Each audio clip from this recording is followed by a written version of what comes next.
Friends, good evening and welcome to SPTV Live Podcast. Now, you'll notice we have a guest here today.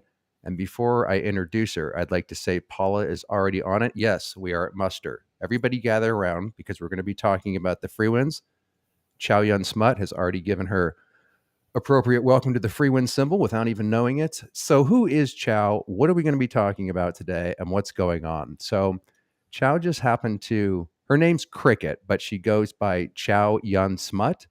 And just the other day, she happened to have sneaked into one of the live streams, young lady, and not so much, but she appeared spontaneously and did a fantastic job in an interview last week. And I've been meaning to talk to her anyways about some very interesting photos of the Frewinds, one of which you can see in the background here. And so we're going to be discussing the latest condition of the Frewinds with, let me put it on this better. You can see the picture she took there of Mini Bike at the bottom.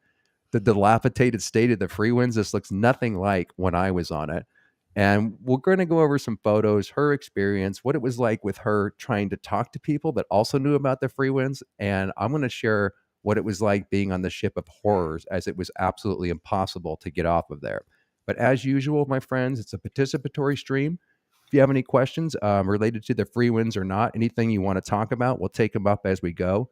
And we're just going to hang out and riff on this. And we'll also play some videos to give you the mass on what this prison ship is, what Scientology says it is, versus some of the reporting on it, because it's quite subpar. Would you say, Chow, based on your experience?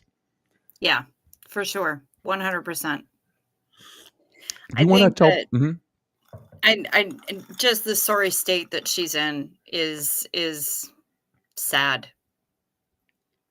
Do you want to introduce people that might? Again, she's Chow Yun Smut in the.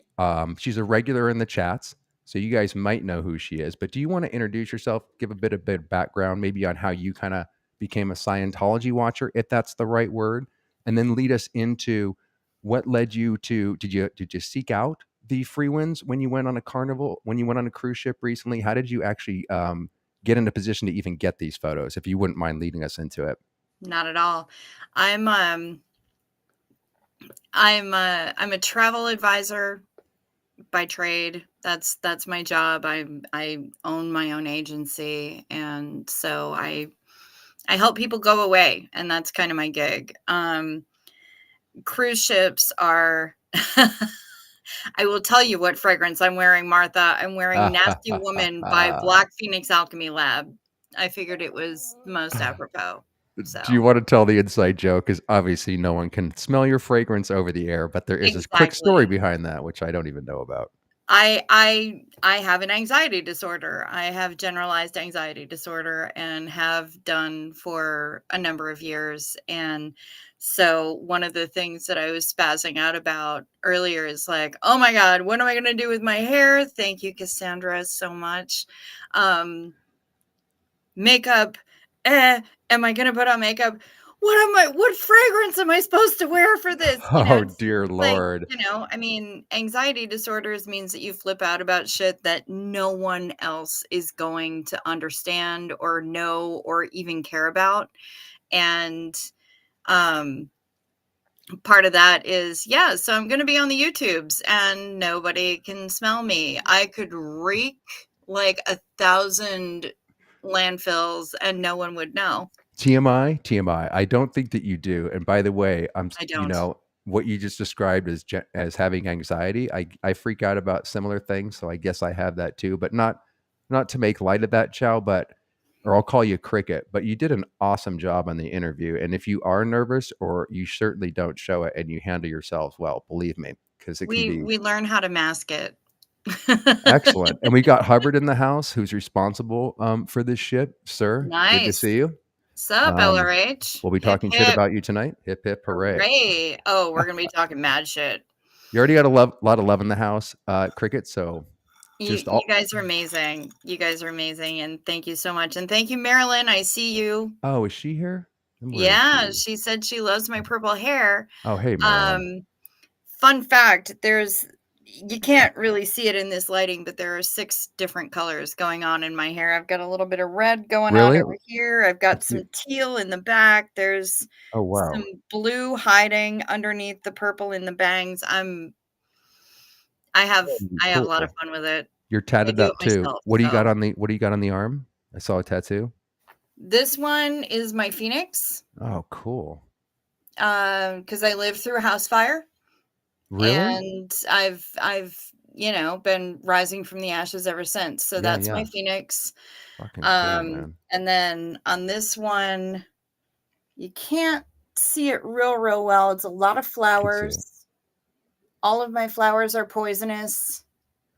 And the words on it are from The Handmaid's Tale, which is the Latin from The Handmaid's Tale that translates to "Don't let the bastards grind you down." Really? And was that put in there anything having to do with Elizabeth Moss being a Scientologist, the contradictory nature of that show being led by a This is Scientologist? well this is well before Elizabeth Moss's duplicitous Mm-hmm. bullshit in playing her role in that show. Isn't that crazy, by the way? I mean, we're gonna have to do a breakdown on that because it doesn't make any sense. You think that people like, wouldn't that snap her out of it or whatever? It doesn't, but we'll talk about that later. How dare you, Twisted? Yeah, Can't it's a lot of can't bullshit. you watch both at the same time? We actually pushed this back a half hour because Aaron's doing a live with an ex-Mormon, which I actually want to watch too. So I'm watching Aaron's live. At the same time. Fair enough. With all the Okay. protesters, yeah, I couldn't make it down there today, and it would have been interesting to run into Karen and Jeffrey down there too. I would have loved to have seen Serge. Serge was there. Laura was there, and I actually was just watching the video before I went live, but I couldn't make it there today, man. It sucks. But they had a good turnout, by the Yeah. way, Chow. Did you see that protest today? They had I wanna say, Serge, Vanessa, and Liz all said that they had about 40 people there. So 40 is pretty good, 40? and they were right by La Poubelle. Yeah, the infamous Scientology Center. By the way, do you know this person? Or are they just giving you a hard time? Or do we already need to lay down the hammer? Maryland? No, not Maryland. Sorry. This Oh, I have no idea who that Okay. is. If they get snarky, since we don't have a moderator, it's kind of open season over here, Cricket. So we don't have a moderator, but Yeah. the thing's pretty chill. I can't tell if that's cutting. I think they're probably just taking the piss Okay, with it. I have no idea that's what fine. question they were even talking about, so But if there's any trolls in here, hopefully there won't be. I'm gonna have to handle it. But that's only if we can for sure tell. So, Chow, how the hell did you? Let me show people where should we even start here. So let me actually show you some of these photos that she took, and we can revisit them later if you want to go into more detail. But let's see that's the one that I actually have in the background. Got little mini mic there. You can see here it says, see, you want to explain this, Chow, like what you were seeing, how they're only identifying markers. Well, I don't even want to get into the pictures yet. I'd really like to hear how the hell you actually wound up next to this ship. okay, so as I said, I'm a travel advisor, and we the host agency that I work with has an annual conference every year.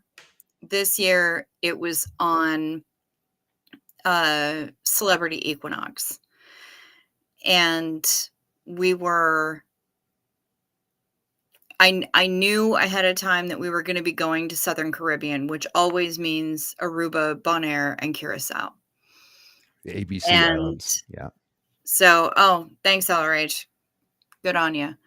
Um, I knew that that's where we were going to be going, and I also knew that the Freewinds is only ever spotted in Aruba or Curacao.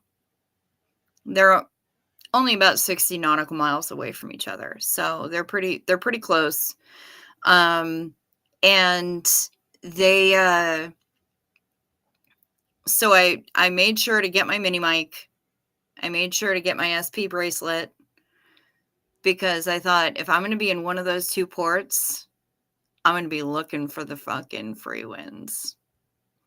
And you just happened to dock next to them, which is We were berthed amazing. right behind Freewinds. And it was funny. I was actually on WhatsApp with a gentleman in here who's known as Simon. He's also known, his channel is Borderline What. Mm-hmm. And I was chatting with him on WhatsApp and sending him photos, and I was like, holy shit, Simon, we're birthed right here. And I sent him a shot of the aft of the ship.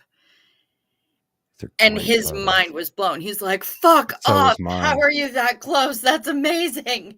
So I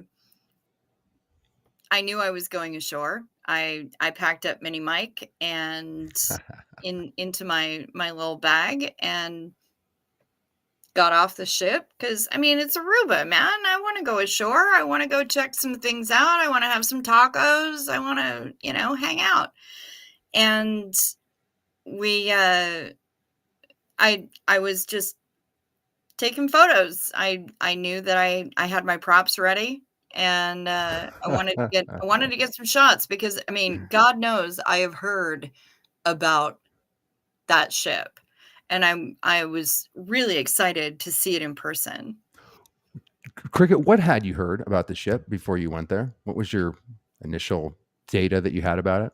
The data that I had was that that's where you go to get the highest levels of Scientology learning, that you weren't able to get OT8 anywhere else except on the Frewinds, and that you paid a lot of freaking money to get on there, and that's also where they had a big stinking party for the diminutive action movie star that I can't even be bothered to say his name. That is a perfect lead-in, because you have a lot to share. You talk with passengers that you educate about the Frewinds. We have a whole lot to talk about, but thank you for this segue, because we're going to run some videos so people can understand what the hell we're talking about, rather than just, as they say, I hate to use these terms, Cricket, but sometimes cult words are funny to use. So in order to get the mass on this stuff,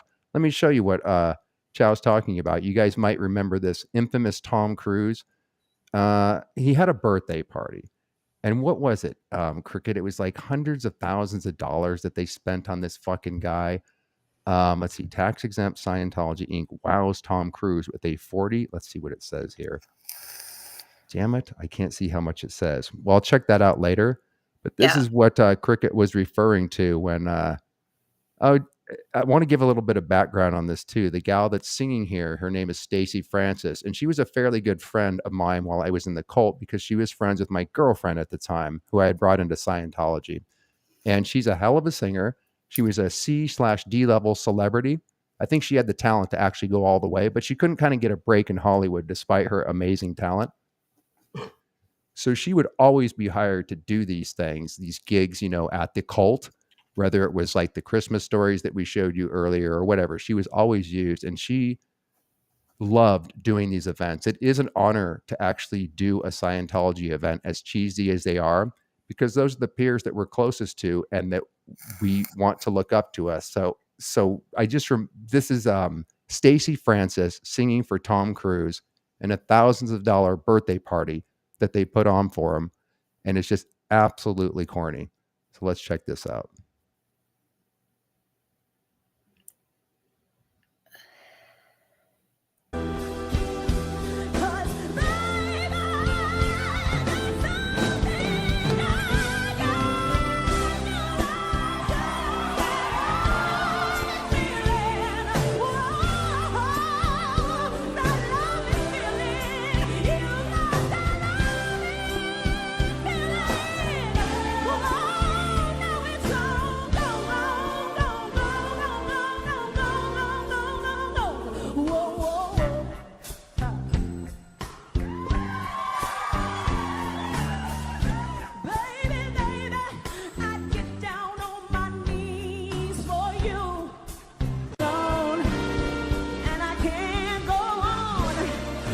By the way, can you guys do me a favor and put a 1 in the chat if the video is buffering quite a bit? I don't usually run things on full screen for that reason. So if it's doing any kind of buffering, the audio should be fine, but I don't want the video to look super shitty. If it's buffering too much, please put a 1. If it's fine, please put a 2.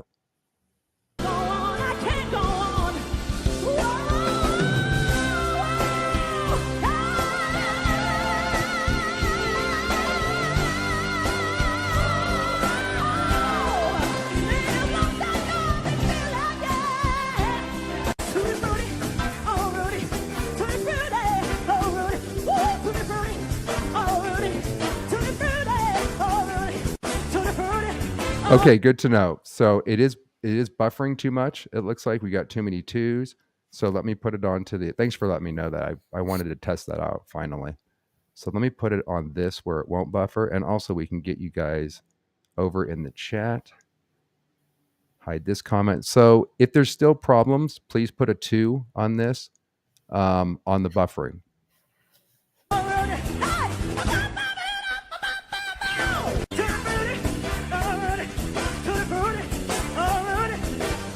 Do I have this on? Okay, it's on normal speed because it's skipping around naturally because they're doing cuts. But please let me know on the buffering. 1 if it's okay, 2 if it's bad.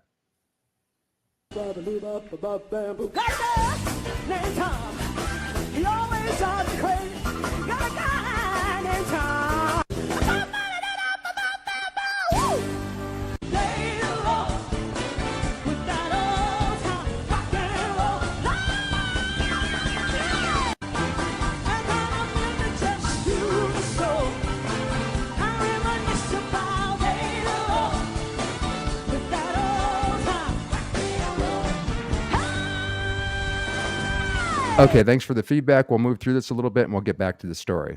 It gets cornier as we go.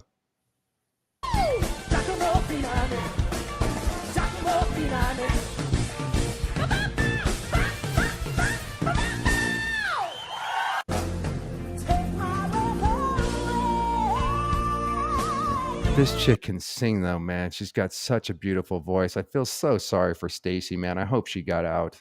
She was just kind of a tragic story. She really, really wanted to be famous. She had the talent and she just could never make it. But listen to this freaking voice.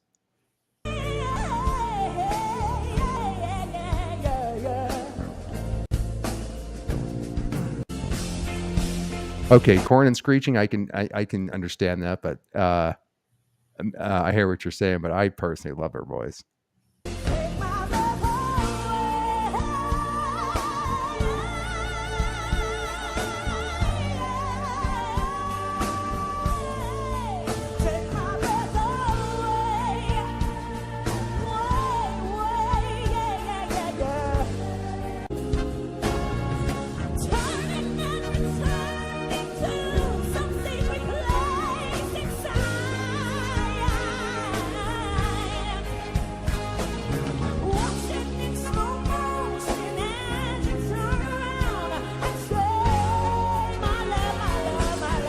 It's true. That's what makes this so funny is she had to they got Tom Cruise running in the background. Every song is about Tom Cruise. And I think we missed the guitar solo where they do the Top Gun theme or whatever. But if I was Tom, I'd be absolutely embarrassed. And poor Stacy, like this person said, had to pull out every trick in the book, right?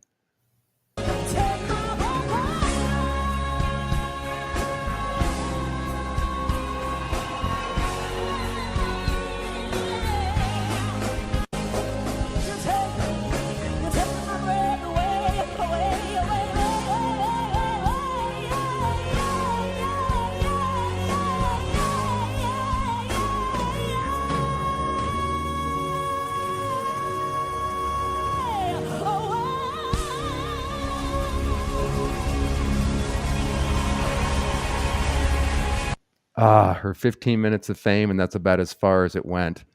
Mixed reviews, Chow. Some people liked it, some people didn't. What did you think of that? Bless her. I mean, I know.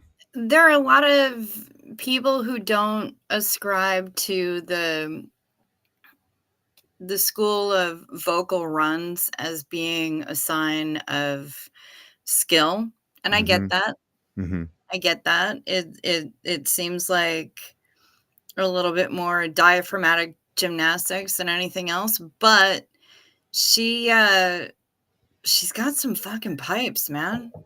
And you are a singer too. I mean, I don't dare play anything from you, do I? Because I was blown away by your singing. But if you don't want me to play it, I don't have a You problem if you want me to pull it up. But you you are can a good if you judge. want. I'm not going to object. I made a promise to somebody a number of years ago that if the opportunity was there to share, then I had to. So I'm not going to say no. 1 in the chat if you want to hear, 2 in the chat if you want us to keep going with this conversation and skip it. Since I already know what it's going to be, Cricket, I'm That's going to fair. go ahead and pull it up. That's fair. Let Do you the know? people decide. I mean, we've had discussions. You know that I already diminished my own ass like big time. Stop, So stop. We're going to play it. We're going to play it. I know there's going to be one. So can you please tell me? Thanks, guys. She can fucking wail, but let's compare you, a non-Scientologist, against Stacy. It's a different style, but man, can you sing? totally different style. How do I find a video, the one that you would like me to play? I mean, the one that you sent me would suffice. Do you have any? How do I The find you on one YouTube? the one that I sent you is fine. Okay, but since it's a pain in the ass to go into the email at this point to find it, I'm on YouTube. Do you know what I could type in to find you and pull you up? If you can find my channel, which is Which under Chow is Yun Smut. okay. Apropos, Chow YouTube channel. I'll pull it up, Chow, and then you can decide what we're gonna play here. Nope, that's not coming up either. Is it like at What the Chow fuck? Yun? Yeah, at Chow Yun Smut, Okay, stand by, like guys. all lowers. Damn it, it's not pulling up here. That's fucked up. How about Cricket sings at? No, because I'm not under Cricket at all. Let's see. Can I send it to you via Facebook? Yeah, you can actually. That would be perfect. All right, let me go into my phone. All right, and that's actually a perfect time, Cricket, while you're doing that, to Yeah. show people what the hell the Frewinds actually is. So we'll show you what they say it is versus what it actually turns out to be. So check this Yeah. out. So this is a little promo piece, and then we're going to show you a tour guide version of it as well. So let me share this. Okay, so this is what a little bit of backstory. The way I got conned onto going onto this ship is there was a gal named, we've talked about this before, but it's kind of appertains to a video we're going to do after this video tonight. So with just to connect some dots here, and I'm going to tell you about what the Freewinds is really about after you see their promo piece. There was a gal named Alexandra Powers who's probably still stuck in the Sea Org. She herself was a big actress. She had just done the movie Last Man Standing with Bruce Willis, and she got sucked into the Sea Org by a guy named Gavin Potter. Now, Gavin Potter has since been accused and is in a civil lawsuit with Jane Doe number 1, who was known as Jen B. She was in the criminal trial against Danny Masterson. She was one of the women that Danny raped. She's in a civil trial now with the other Jane Does and one of the husbands of one of the Jane Does named Cedric Bixler in a civil lawsuit suing Danny Masterson and the cult. And she's in a lawsuit, which is what we're going to cover later tonight, and all the shenanigans that they're putting her through, accusing Gavin Potter of basically molesting her, having sex with her against her own will, etc. So that gal that got me onto the Freewinds was the wife of Gavin Potter. And what she did is she put on this thing at Celebrity Center here in Los Angeles. This is her regular job, trying to get people, Scientologists, that were wandering around the org and taking choruses into this seminar to convince us to go to the Freewinds to do what they call OT hatting choruses. So, like Cricket said, they offer the highest level on Scientology's bridge to total slavery called OT8. That's the only place you can do it. And then they also offer OT hatting choruses where before you get up to the OT levels, you can supposedly do these choruses to make your manifestations come true. So it's a long story, which we'll probably get into later. Just wanted to give some background on how I personally got onto the ship.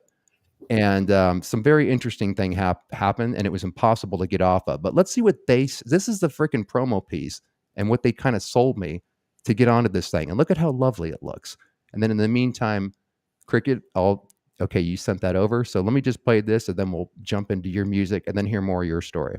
Sailing far off the crossroads of the workaday world, it's the 400 My bad, I have it on 2x speed. Far off the crossroads of the workaday world, Yes. it's the 440-foot motor vessel Freewinds, the Church of Scientology's senior-most religious retreat. In 2008, in celebration of the ship's 20th maiden voyage anniversary, and to meet the need in the wake of worldwide expansion, the ship was completely refit from stem to stern. Fully redesigned and technologically state-of-the-art, every inch redefines ideal, providing a distraction-free environment for ministering the highest level of spiritual counseling available in the Scientology religion. While to guarantee smooth passage, every detail has been addressed in anticipation of the parishioners' every need. And it all begins with the shipboard dining and event facilities. First, there's the new Heritage Restaurant. It's long stood in tribute to the church's fraternal order, the Sea Organization, but it's never looked like this. All in commemoration of every ship in the original flotilla, from the Excalibur to the Apollo, and dedicated to the uncompromising service and commitment that is the Sea Org. Then, forward on the promenade deck, it's the 5-star Horizon. Cricket, I'm going to 1.5 speed it just because we got a lot to cover and we don't need to be here all night, but I want to show the full of this ship, if you don't mind, real quick. Do the thing. Beyond its already legendary impeccable service, the Horizon offers unparalleled panoramic views of the Caribbean seas. While on the aft deck, it's what's now become the traditional passenger place to be, the new Sky Lounge. This is where parishioners gather, whether on course breaks, between sessions, or after shipboard events. It's an atmosphere that's as uniquely part of the Freewinds experience as pristine Caribbean waters and the warmth of the equatorial sun. Above it all is the new sun deck topside, site of another onboard tradition, post-event banquets and celebrations. It's also where the Freewinds host special events and seminars year-round for international Scientology conventioneers. The Freewinds Cinema is first and foremost the venue for L. Ron Hubbard technical films for those studying aboard. But beyond that, it's also where parishioners converge for onboard convention seminars and briefings. And then there's the Starlight, the site of weekly Freewinds graduations for those attaining the highest levels of the bridge. It's also here top Scientologists convene each year for the Maiden Voyage Anniversary Celebration and OT Summit. When it comes to accommodations, there are more than 100 passenger cabins from prom deck to sea deck, each meticulously designed to make for a stay that's ideal in every way. Nothing is more important than a parishioner's journey to the uppermost reaches of the Scientology bridge, so the crew of the Freewinds dedicate themselves to ensuring the voyage is without distraction. As for the actual passage to those higher states, that's what Freewinds technical delivery is all about. It's a Hubbard Guidance Center fully representative of the gateway to the top of the bridge. And each of the onboard counseling rooms is the embodiment of technical perfection, down to the last detail. While as for training, it's the course rooms on the main deck and A deck, configured to transport hundreds at a time ever closer to total spiritual freedom. And since this ship is the threshold to the upper levels of Scientology, it's all specifically geared for those on the ascent to the highest states.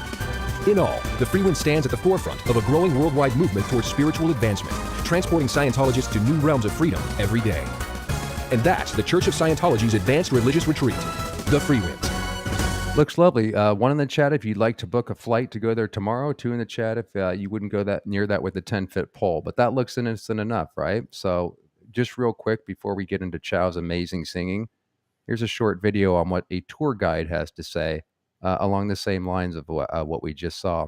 Here's the human interpretation. There's a free wind. It always here. So like this is the bait for this. Sometimes it goes to Curacao, but it returns right away. 2. So guys, are we buffering? If you're just joining us, we had that on 1.5 speed, so it might have been a little funky at that. If it's still buffering, now we have this video on normal speed. So if you're just joining us, you weren't losing your mind. That was purposely going fast. 1 in the chat, please. If this sounds okay and it's not buffering, that means is the video skipping too much? The sound should be fine, but is the video... I think they were putting your 2 in the chat because nobody wants to book that shit. My bad. See, if I didn't have you here, I would just completely lose track of the conversation. You said you're nervous? Okay. I mean, I have issues over here too, Cricket. So pardon me for being a complete idiot. Thank you for catching that. Okay, here is the frickin' tour guide. And listen to what he says, man. He's on a tram here explaining to the people what this mysterious ship is doing between all these other ships. It's funny. But Hey, I don't know if I guess you guys heard about the Scientology. This is a Scientology ship. You know, these people, they don't do tours. They come by plane, they stay here, so this is like their hotel. They don't talk with nobody, very, very weird people. No, I know, because I try to approach, I try to be, and they just don't look at me in your eye, they just keep going. They don't want to, I try, but it's always here. This is the Freewinds. Sometimes they have they fight, they fight you, but I don't know. I don't know. I feel very weird. Did you hear what he said there, Cricket? He says they tie you or something. He's talking about them being in prison. Sometimes they fight. They what? They fight. They fight. What do you mean? I don't know. Is that I'm not the tour guide. Is that what he just said there, or did he say tied? Like he said. Well, it's not dissimilar to what Marilyn says here. She remembers Mary Calm was trapped there for like 2 months of misery. I was told it was going to be a 2-week course. I got conned into having to sign up for a second course in order to get off. And I was there for at least a month and a half. It's impossible to get off of there. But before I share that story, I really want to hear more about Chow. We haven't even started this conversation yet, but we'll kind of save that towards the end. But it is that, Marilyn. It's not at all what they promote. I just wanted to hear if this guy was saying that they tie you, or what it's hard to hear what he says, but he definitely. He also says that they're not really sociable. Like he tries to talk to people and they won't talk to him and shit like that. And I'm like, you know what? That's just, bro is trying to be a good host to this ship, and that's being a really poor guest. Yeah, but Cricket, I can just, when you sent over those pictures, man, they freaked me out. And you apologize for re-stimulating me, but it's not re-stimulating me, man. I love seeing those photos because it brought me right back to just how happy I am to never have to go do another course. I never have to go to the Freewinds. It's amazing just to actually let that all go. But when we were looking at people like you said you were staring out. When we show those pictures more, you'll take us through them. But you were telling me that you saw these people staring out the window at you, kind of eyeballing you, right? Yep. Well, what was going on in my head and those people looking at you is they look at you as dilettantes. Crickett's just on some stupid cruise ship. She has no idea about all the spiritual crap we're learning on this ship.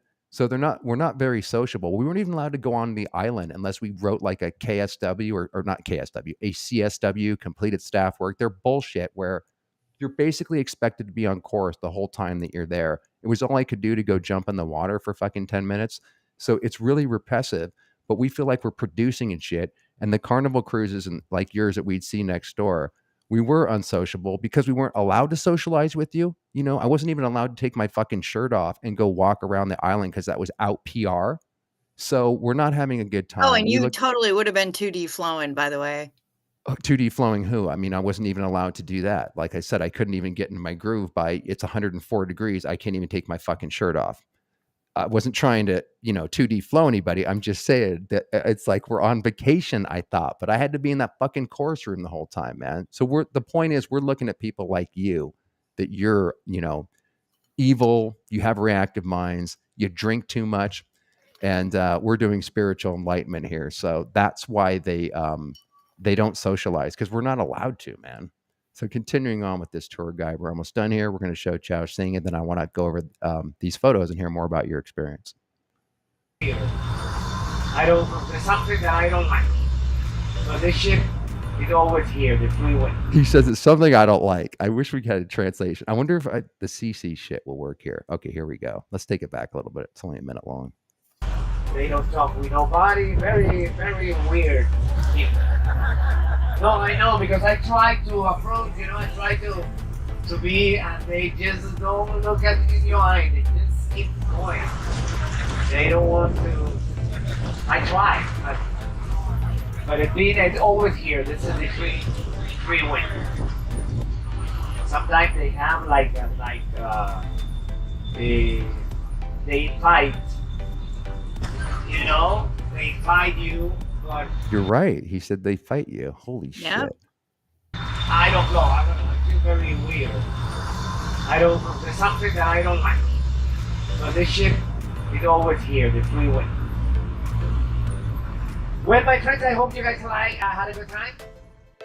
Hey, thank you for checking out our video. Okay, excellent. Now, without further ado, before we really jump into the discussion, we must show and compare Crickett's singing with the aforementioned Scientologist Stacey Brooks. Not that it's a competition, Crickett, but I want people to hear your singing. Do you want to tell about who this band is and when this was and sort of the circumstances? This was about 9 years ago. And I was on a Norwegian ship out of New York. I was living in New York at the time, or Jersey, but close enough. And anybody wants to at me about the New York, New Jersey thing. Yeah, I was bridge and tunnel trash for a while. So Awesome. whatever, get over it. I own Awesome. it. Fucking ass. Nothing wrong but with I so this was on Norwegian Breakaway, and I'm kind of a karaoke beast. I love it. And we were on the ship. We sang a bunch of karaoke, and the person that I was sailing with, we were going to the blues club at night, and the person that I was sailing with decided to tell the people that we were hanging out with from the blues club that about my karaoke antics. Hey, Philosophy. You got a lot of love in here, ma'am. Just throwing it up as we go. I'm seeing it, and I love it. The average person does not know a whole lot about the Frewinds, but I will go further into that later. Sure. And Kia ora, Philosophy. Kia ora. Philosophy, One Love. We got some cool fucking regulars in here. Legit. Drawing the crowd. Because we don't usually have this many people in here. I don't even know how many people are in here, and I would probably fall over if I did. So 228 right now, which is above average, and they're all here to listen to you sing. Okay, with that awesome background, and even the band you play with is killer here. Listen to this gal's voice, my friends. It would help if I actually turned up the volume. Did you want to say something before I roll tape? I had never sung with a live band before. My friend Here comes told the excuses. this band about the karaoke antics I had indulged in. The next night in the blues club, they called me up on stage. Really? So you never even sung with the band before? No, never. Wow. Again, you do not show your nerves, not only in the interview that you came into spontaneously the other day, but I thought for sure after watching this, when you sent it over, that you would at least been with the band before, because these guys alone are intimidating. You can tell, Crickett, these are like some old blues guys and shit. And okay, check this out, guys, without further ado.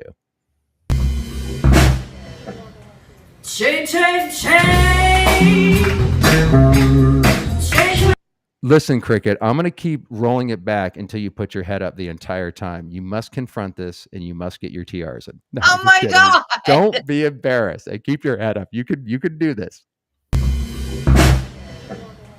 Change, change, change. Change, change, change. Change, change, change.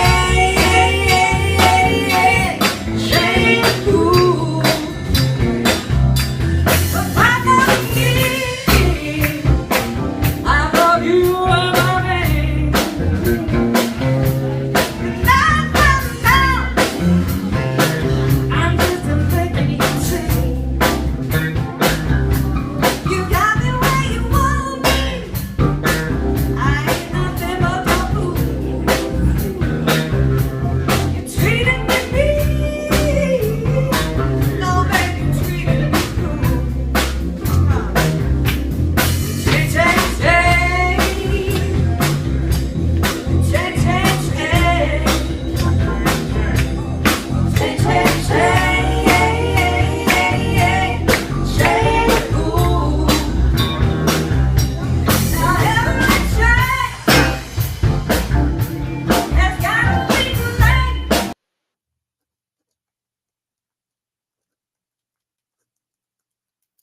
What happened? Go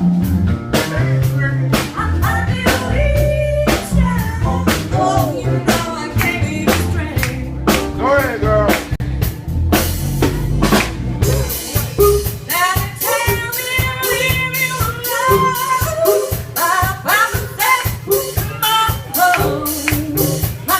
Damn it. Thanks for pointing that out. I don't know why I keep muting myself. I just interjected there, Chow, and said the cameraman can't film for shit, but your voice and this style of music is just absolutely gorgeous.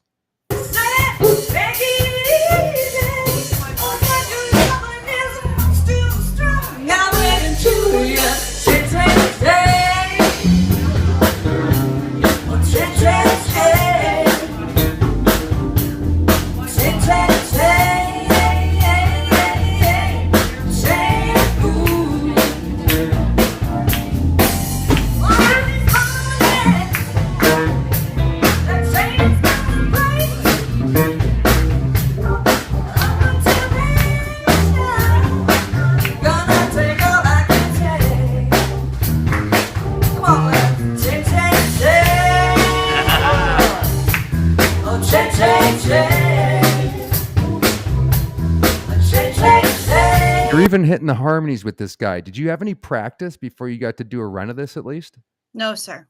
Incredible, man. Some people, let's see, this comment here earlier. This is why singing, people that can sing like you and Kelly Copter and shit blow me away, because it's something I just simply have never been able to do.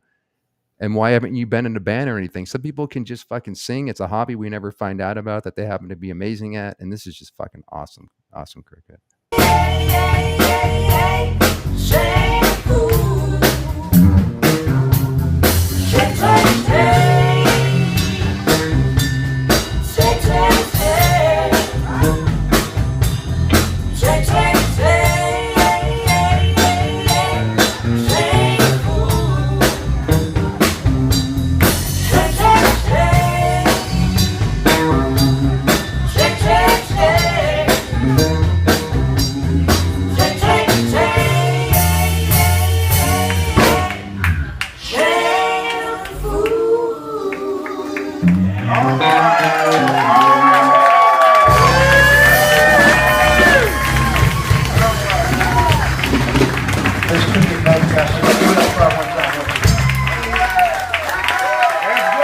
Absolutely amazing. Would you like to say a few words, Chow? I was absolutely terrified. And when I got done with that song, I went out onto the open air deck, smoked about 15 cigarettes, did 3 shots, and hyperventilated for approximately 20 minutes until I was able to calm down and be a normal human being again. Wow. Again, you don't show it in the interviews. I never would have guessed that you haven't been doing that for 20 years. Thanks for being honest. Because Amanda Beaumont, I saw your comment. You're like, no way, first time singing. Yeah, absolutely, really? first time singing with a live band. Fucking incredible. Incredible. Yeah. And you did not have any nerves there. That's so. Do you mind if I ask you? Oh, I did. Well, how I do you did. handle Here's it the then? fun part. How did you belt that out Here's and the not panic? I'm Well, sorry. you talked about your anxiety issues. So how do you get up on stage, never practice with the band, hit the harmonies, look like you're a pro, and then you went out and smoked 15 cigarettes and almost vomited afterwards? How do you handle your stage fright? It's a matter of selective perception. Basically, I couldn't look at any audience. My vision was limited to about here. Mm-hmm. Mm-hmm. I know what you mean. So it looked like I was looking out to everybody, but I defocused my eyes. I couldn't see any of the faces in the crowd. I couldn't. That's so interesting that you say that. Now, I'm supposed to be wearing contacts, but I haven't worn them for I don't know how many years. That's another story for another time. But I do the same thing, Cricket, like whether it's on set or in the acting class. The lights are dimmed. I can't see for shit anyways. I'm nearsighted, meaning I can see near but not far. And that's exactly how I handle it. I can't see anybody. I go into the zone and it's just blocking everything out. That's interesting because that makes total sense as to how you're able to handle that. You would have freaked out if you looked somebody in the eye, right? Yep. Yep. I do Yeah, the it same sucks. thing when I sing karaoke. I look at the monitor and I don't look beyond that. Very, very interesting. Okay, that explains why you look Because like an absolute fucking pro. I love to sing. I grew up in a musical family. That's just kind of how we've always rolled. But it wasn't necessarily a performance family. So I'm, I'll sing, I'll go out. I'm a freaking karaoke beast. And I'll go out and I'll do the thing and I'll sing the songs. But the one time my mom came out with me to karaoke, she actually will continue busting my balls to this day, and this was a number of years ago, that why did you hide? Why did you hide behind the monitor? Because I do. Any place I will hide behind a mic stand, and my fat ass cannot hide behind a mic stand. But I will do my best to just like make myself as small as possible. I don't necessarily need to be seen. I need to be heard. That's what karaoke's for, You're is for definitely hearing heard. people. Granted, karaoke is basically Japanese for cats fucking in a can, but that's, you're there to be heard, not to be seen. Nobody needs to see what I look like. They're there to hear me. So, so I hide. I will absolutely hide. And it makes it easier for me to sing the songs if I'm not looking at people who are all staring at me, because that messes me up big times. I wonder how you So, do on the ship itself, as Hubbard would wants to get you back on the Freewinds for another song. if LRH wants to host me and can guarantee that I can depart the ship any fucking time I want, No, I would consider it, but I doubt that those guarantees are forthcoming. So, that's true. That's definitely not going to happen. I can tell you from personal experience. yeah. Let's go over some of these pictures and Yeah. maybe you can add some commentary. So you just happened to go on the ship. Did you see him right away as soon as you arrived? When we arrived in Aruba, the first thing I did when I woke up was to check the ship cams on my in stateroom television. There are cameras mounted on the outside of just about every ship that's there. And the first thing that I did when I found out that we had docked in Aruba was to find out where, what was around us and whether or not that fucking thing was there. And sure enough, it was legit birthed right in front of us. And so I snapped that shot of her aft, of Frewinds aft, and sent that to Simon over at Borderline What. Mm-hmm. And me and Mike, right? And you and Mike and Claire. And I don't remember who else I sent it to, but I know that I sent it to Claire. I know I sent it to Mike because Mike actually sent me an email back Mm-hmm. and thanked me for the photos. He loved them. But that very first photos, yes, Poet, I did. That's right. You sent it to Poet too. I did, because he's putting together a book, an anthology for SPTV fans really? and creators. Yep. What, with pictures that you sent over, and what's the theme of the book? That sounds very interesting. The book is just from what I understand, and I'm going to let Poet speak on this because it's his project. But he's accepting essays, poems, whatever. And one of the things he said he was accepting was photos. And I was like, bro, I have photos of the Frewinds. So I sent them. Because I'm not here to make money off of my photos, but if somebody else can, and I know that he's contributing a portion of the proceeds to Aftermath Foundation, Awesome. I'm like, let him do some good. Dude, Poet, if you want to come on, man, or share some preview or anything, I'd love to see that book that you're putting on, or if you want to share your poems, whatever. I think we've been meaning to get together. I'd love to know more about that. That's an awesome project that you're putting together, dude. Thank you for doing that. Yeah. And this is the Feel My Finger photo, right? That's Feel My Finger. Yep. It's the response to the touch assists because you know what? Feel my finger. And I feel like that was really a weak bird that I flew at them. It's a good, perfect middle finger. What would you correct? I would straighten it out a little bit more. I would make it a little You're bit more so hard on definitive. yourself. Oh, it's great. That's so funny. I'm That's a textbook middle finger in I my don't know. book. I'm ultra critical about myself, so you know that's how I do. I hear But you, my I've friend. got the middle finger, and I've got my SP bracelet there, denoting that yes, I am a suppressive person, and I'm fucking proud of it. Fucking A. But that was the feel my finger moment, and that was the very first photo that I took of that ship. And so other than the aft piece that I sent to Borderline Watt. And so okay.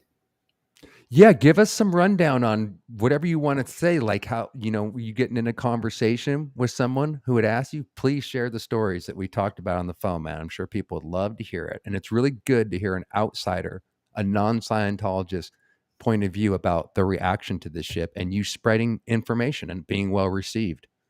I loaded up Mini Mike and As you can see at the bottom here. I got off the ship. And I'm trying to set up that first shot, the feel my finger shot. And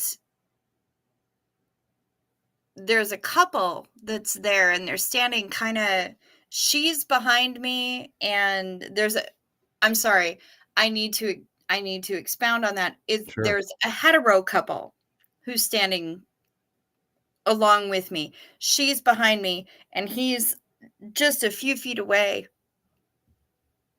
taking photos of Frewinds. Really?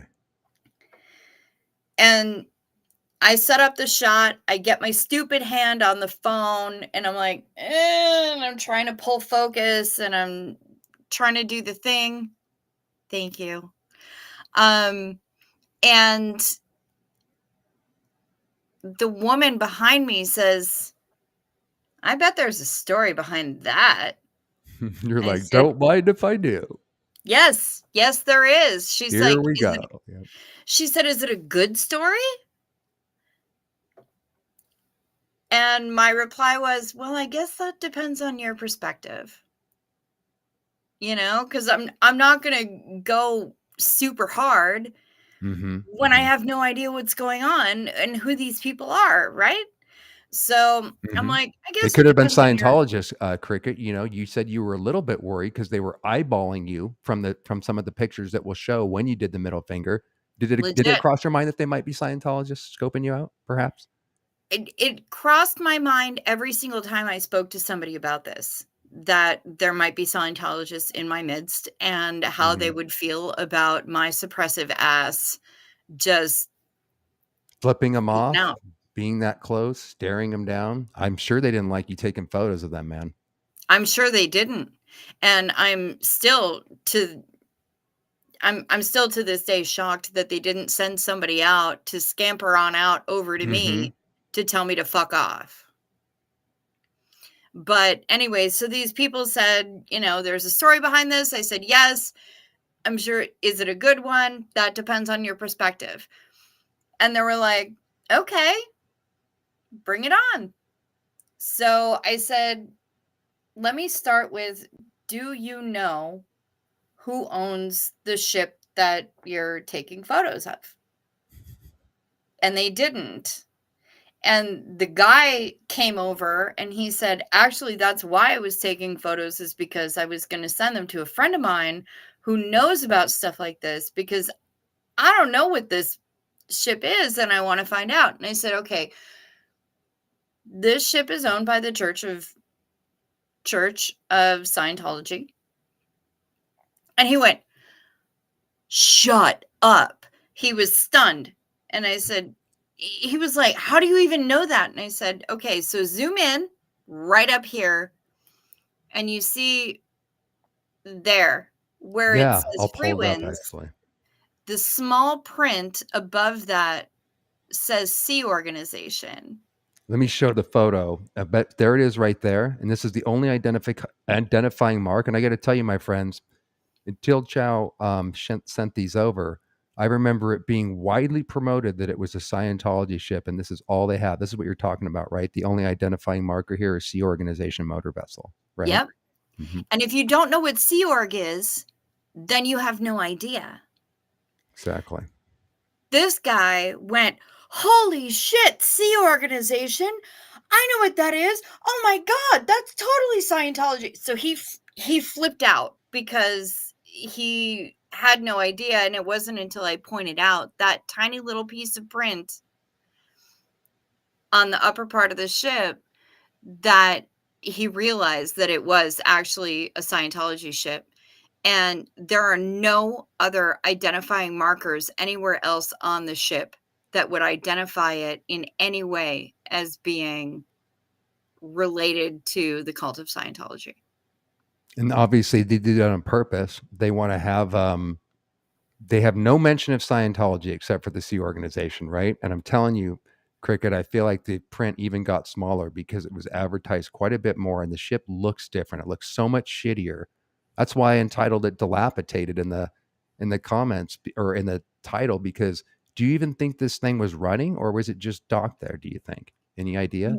Well, I don't have a lot of ideas. I mean, the people that I've spoken with who are frequently in Southern Caribbean say that they always see it in Aruba.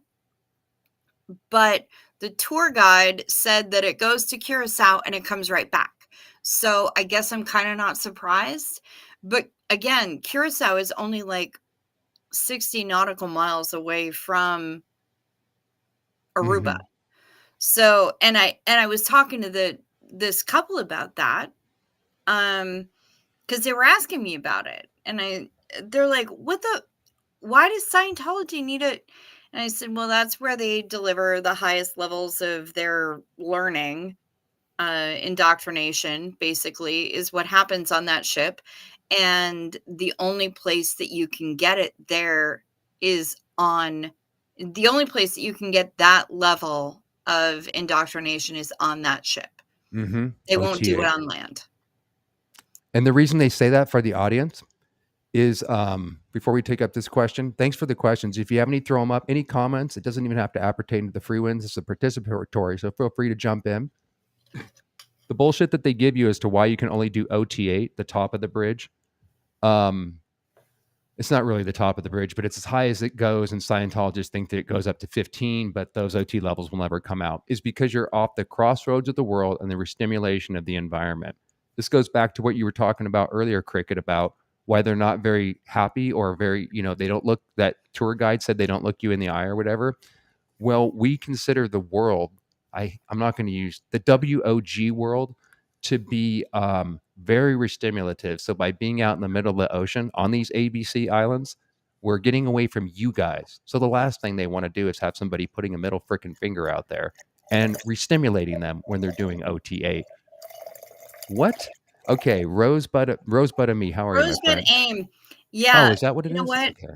AIM. AIM. Yeah, Sorry AIM about is that. short for Amy. I remember that from previous comments that she's made. She's been chilling in your chat. Yeah, and I'm sorry for mispronouncing that, Rose, this whole time. Jesus. Feel free to make me look like a complete jackass, Cricket.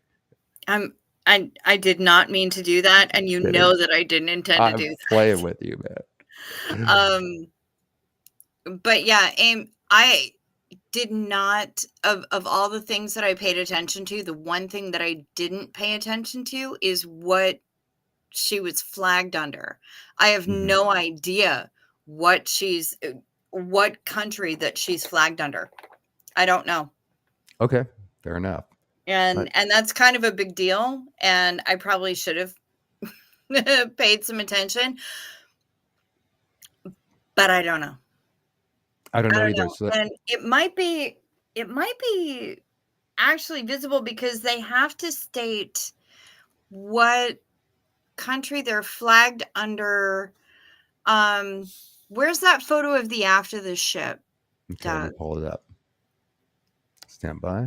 The one that just says Frewinds. Okay, that's all of them. I can backtrack Yep. here. No, go back.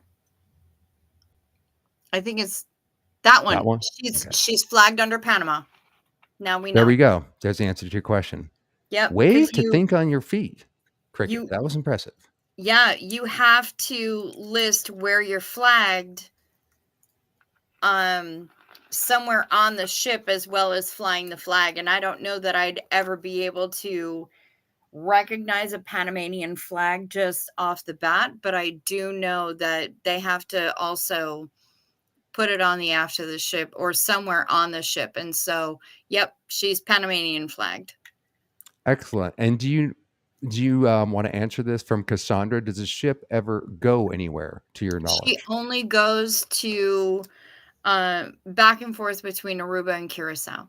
No longer. It used to be the ABC Islands, Cricket. When we were doing it, we could go into 3 ports. That would be Aruba, Bonaire, and Curacao. So are you saying that you think Bonaire, because they got exiled? I don't think she's going to Bonaire anymore. Bonaire is further away. Mm-hmm. And I honestly don't know how seaworthy she is. Not only that, I think she got booted out of one of those ports. Maybe even both of them. Possible that she got booted from Bonaire. If you guys know if she's allowed to go to all 3 ABC islands or just one of them, let us know, because I thought there was something where they caught on to their game and they literally got booted out. Mhm. Curaçao, right? Not Curacao. Curacao. Curacao or Curaçao? I don't It's remember. Curacao. It is Curacao. The way you know it has a soft C is that the C has that little thing hanging off the bottom of it, and that's going to make it a soft C. Got it. Do you have any? I'm kind of a language bitch. I know, and there's also word Nazis constantly in the comment section, and I have to use the Aaron Smith Levin phrase once in a while. I grew up in a cult. I missed a lot of cultural references. I can't spell or speak for shit, so apologies. And that's why word you have Nazis. me around. Exactly, to word clear me. Do you know anything about the asbestos condition? Is that on your radar at all with what you I were will able tell to you, access? I know precisely fuck all about the asbestos condition on that ship. I wouldn't expect you to know, but that was one of the big issues that they had in the past. And it's very dangerous for passengers. You know, I don't know if I freaking got it when I was on. I was on there in 2001 taking those courses, but that's a big issue. That Paris, can you pronounce that? Can you word clear me, Cricket? Paris Cashin? Paris Cashin. That's what she brings up. I don't know, my friend, but I don't know. Rumor has it that the Freewinds does have asbestos. I Yeah, have heard the that's same, good. and it hasn't And been you handled. actually, don't you have a video on that? We do, actually. God, you are really good at segueing into shit. That might be a good point then to bring up a really nice deep dive. It's a 10-minute video, guys, so I don't know if we'll run the whole thing, but we're not in a hurry here. We're just hanging out, having a chat. So let's check this out. Oh, wait. I know that AMA is tomorrow, but Right. Xenu, y'all. Oh, okay. You just had to do that, even though we talked about that beforehand. Cricket, we were going to save that. Okay. I know I'm that asshole, but you know what? No, it's great. Listen, there's a lot of people in the chat. We're hanging out. It's sort of we haven't done anything like this before. Bringing on a viewer and seeing these new pictures of the Frewinds. We were going to save this for Days After Dark tomorrow, which is where we hang out and do a Q&A. But I just happen to have my favorite poison by me. In case you threw me under the bus here, Cricket. She's getting hammered. She just said the word Xenu. Every time we say the word Xenu, it's the weekend. We can take a hit of our favorite drink, like Cassandra does. Drink, hit Any that stoners in bowl. the house, hit the bowl. And hey, we're not judging. If you want to hit the crack pipe or drop acid or do some shrooms, have at it. Every time we flash up the word Xenu. In fact, in order to do it properly, I have to actually type it in here. Have at it, ladies and gentlemen. Oh, fuck, I fucked it up. No, you didn't. I'll have an additional excuse, by the way, rather than just Aaron's thing about I grew up in a cult. I can just say I'm stoned next time. See, precisely.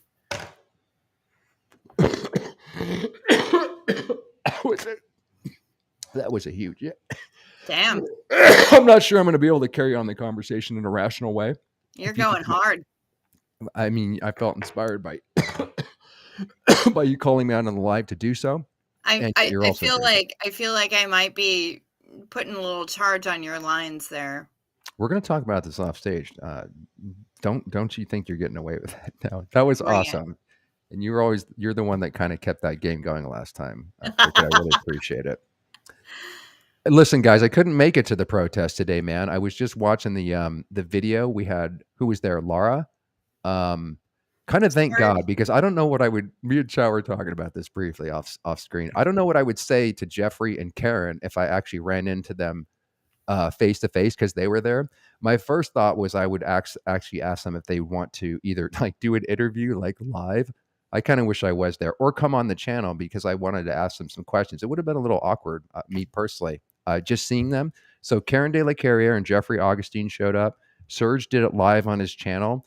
I'll link that in the description box, like everything we talk about here, so you can see today's protest at Celebrity Center. There was quite a show, quite a bit of people showing up, and it actually looked really cool. I wish I could have fucking made it, man. Maybe they'll do another one in the future. I think they will. And okay, so back to what do you say? Asbestos. Asbestos. So here's a really cool deep dive video. Again, link in the description box, but it will give you some background on. You've seen Scientology's version of what they say it is, but here's what's really going on. This guy spills the fucking tea. It's amazing. No shit, man. I have never seen this video before, too. I'm glad I ran across it. Check this out, guys. This is potentially the deadliest and most horrifying crew in the world. Had it all on 2x speed, so let me make it normal. Shout out to this dude, by the way, for making this amazing video. This is potentially the deadliest and most horrifying cruise ship in the world. And it's still actively sailing today. Usually, when we think of cruising, we imagine a fun, relaxing, and rejuvenating experience. Not so much this ship. We're talking about the MV Freewinds, a ship that is allegedly responsible for the premature death of hundreds of people and that has been accused of illegally imprisoning innocent crew members and defrauding passengers. And worst of all, the ship is still cruising in the Caribbean today, and few seem to know of the horrors happening on board. First, let's go back in time. The MV Freewinds was built in 1968 and was originally planned to be a car ferry. Constructors soon changed their mind, however, after finding out that the demand for the planned route just wasn't high enough. The ship was then quickly reconfigured to become a cruise ship, and the owners added a small pool, a theater, and other basic passenger amenities to make up for the change in plans. Once the ship was delivered, it set sail, and everything turned out great. Mir, just wanted to say something real quick because I've been seeing your comments. If you have anything you'd like to share about the Frewinds too and like to come on and share, I'd really like to know more about it and your experience. I'm really fucking sorry to hear that, my friend. Well, not quite. Within 20 minutes of sailing on its maiden voyage, the ship struck an undersea cliff just off the coast of Stockholm. The hull and the main fuel tank ruptured and passengers had to be evacuated via lifeboats. This looks like the fucking Titanic shit. What was that? I didn't know. Are they saying they had to be evacuated? And also, you're right, Cricket, that pool is really small. Let me just take that back. I wasn't paying attention. Turned out great. Well, not quite. Within 20 minutes of sailing on its maiden voyage, the ship struck an undersea cliff just off the coast of Stockholm. The hull and the main fuel tank ruptured and passengers had to be evacuated via lifeboats. This was the beginning of a crazy journey for a cruise ship that was never even supposed to be one. After repairs from the initial crash, the ship set sail on weekly cruises in the Caribbean. It did so relatively uneventfully for almost 20 years, just changing owners several times due to bankruptcies. Then in 1985, the ship was bought by San Donato Properties Corporation. Don't know who that is? Well, it's owned by Transcorp Services SA, which is owned by FST, Flagship Trust, which is owned by FSSO, Flagship Service Org, which is owned by Sea Org, which is owned by the Church of Scientology. Did you guys get that? This is why this video is so awesome. And this is exactly how Scientology keeps from kind of being persecuted itself. They set up a whole system where it's hard to trace back to the actual cult. So he actually goes through the sequence to actually connect it to Scientology. This guy definitely did his research. In 1985, the ship was bought by San Donato Properties Corporation. Don't know who that is? Well, it's owned by Transcorp Services SA, which is owned by FST, Flagship Trust, which is owned by FSSO, Flagship Service Org, which is owned by Sea Org, which is owned by the Church of Scientology. To those that don't know, the Church of Scientology is a profit-making religious cult that has previously been convicted of conspiracy and fraud in the United States and abroad. They believe in reincarnation and the ability to clear past misdeeds by going through a process called auditing. The only catch? To audit, you need to have a trained Scientologist with you, and that can cost upwards of several thousands of dollars. In a way, the Frewinds was purchased to be Scientology's money-making machine. After all, it's the only location in the world where Scientology believers... Just want to answer a real quick question that's actually important. So you didn't miss it. I might have missed it. When did this video come out? Let me answer that question. This video, I believe, is only 1 year ago, 781,000 views. And it's from a channel called Cruise Daily. No wonder this guy knows what he's talking about. It's his specialty. Yep. ...of dollars. In a way, the Freewinds was purchased to be Scientology's money-making machine. After all, it's the only location in the world where Scientology believers can obtain OT8, the highest auditing level. Imagine it as being the Vatican or the Mecca of Scientology. But the ship also has another unique feature spread throughout the vessel: blue asbestos. Blue asbestos is the deadliest kind of asbestos, and when inhaled can cause severe lung cancer or mesothelioma. When the Scientology architect responsible for inspecting the vessel informed executives of his findings back in 1987, they allegedly shrugged it off, stating that if asbestos were truly dangerous, their cult founder would have warned them about it. Thus, for the next few decades, no one, neither passengers, nor crew members, nor guests, was ever informed that the ship they are on is filled with one of the world's deadliest and most toxic minerals. We'll get back to the asbestos in a bit, but let's... Excellent. So this guy's even covering questions in the chat. It's like he can read our mind. He's covering everything here. Maybe we're going to get the answer to whether the asbestos is still continuing on, because this video is only a year ago. Totally. Briefly forget about the deadly minerals on board. How's everything else? How's the cruise? The answer: disastrous. It's horrible. The cruise ship is staffed solely by members of the Sea Org, Scientology's paramilitary religious order consisting only of the most fervent and dedicated believers in Scientology. When they initially joined the ship's staff, they signed an employment contract for the next billion years. No, actually, I'm serious, for the next 1 billion years. Now, to make someone sign a billion-year contract, you'd expect some incredible employment perks, right? Well, you won't be disappointed. With 120-hour work weeks and a weekly allowance of $50, your hourly wage comes down to a solid 42 cents. Not bad. So it might surprise you that some crew members claim to be overworked and underpaid and start to realize that Scientology isn't as fun and as hip as they thought it would be and decide to leave. But it isn't always that easy. A former Scientologist by the name of Valeska Paris claims she was sent to live on the ship by the leader of Scientology. Here we go. And Valeska Paris, I believe, is involved, still is. Cricket, do you know about, you want to riff on that? If you can take it up. I can't riff hardcore about it, but I do know the name. The name Okay. Valeska Paris is definitely familiar to me.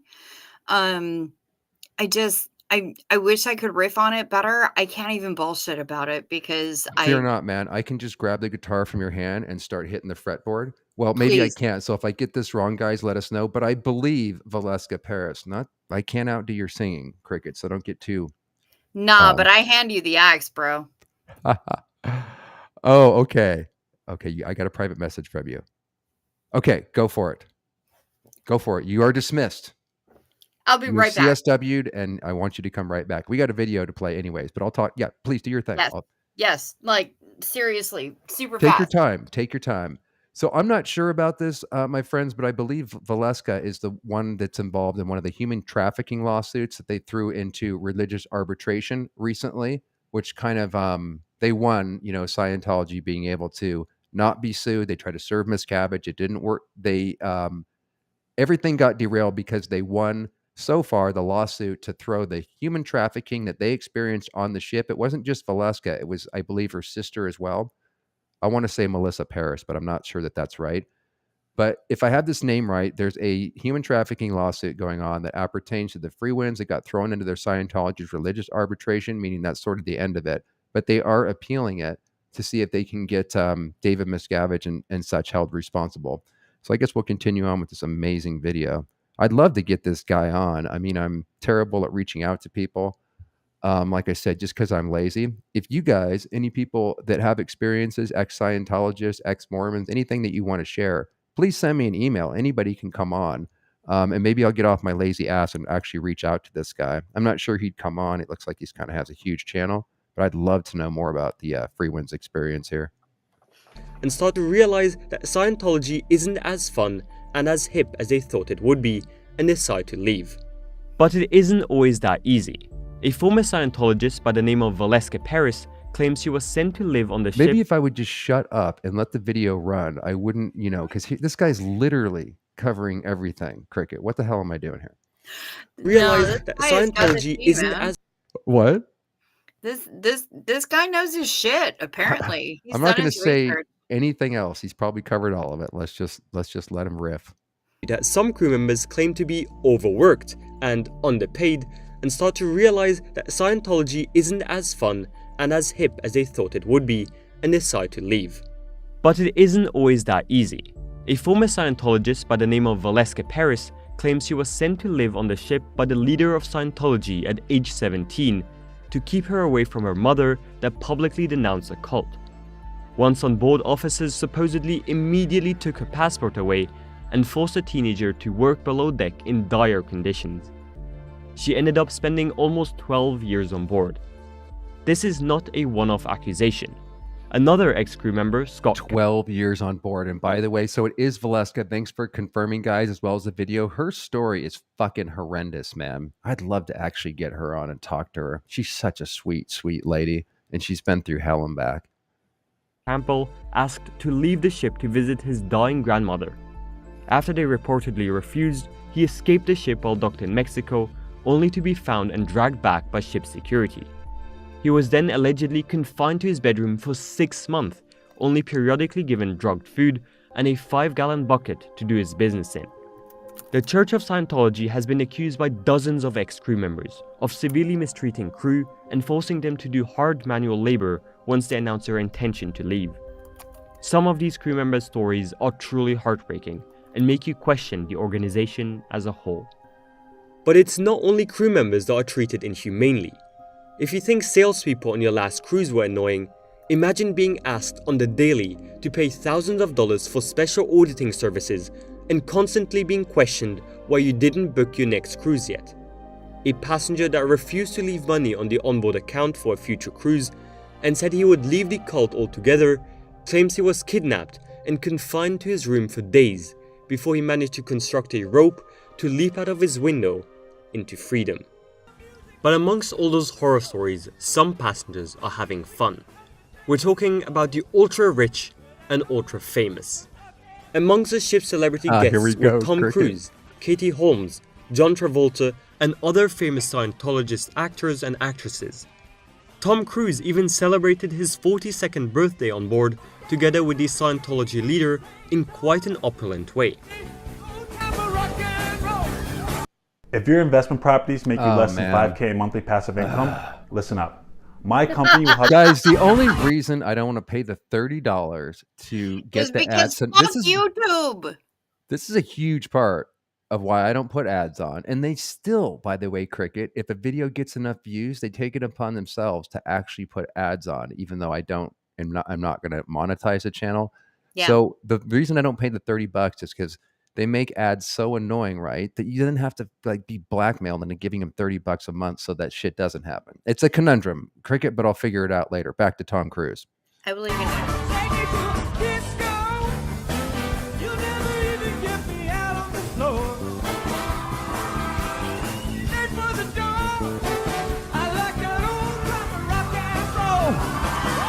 Tom looks like such an idiot here, man. I mean, he had to bust out the fucking splits for Christ's sake. There, did you catch that, Cricket?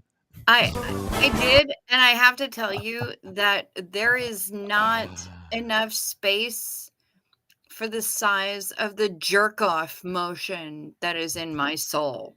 right now. I totally duplicate your communication. This is just so funny and bringing back some memories, man. Thank you so much, Cricket, for sending these photos of her, man, and kicking this shit off because it's kind of you're bringing you. This whole thing is bringing back memories.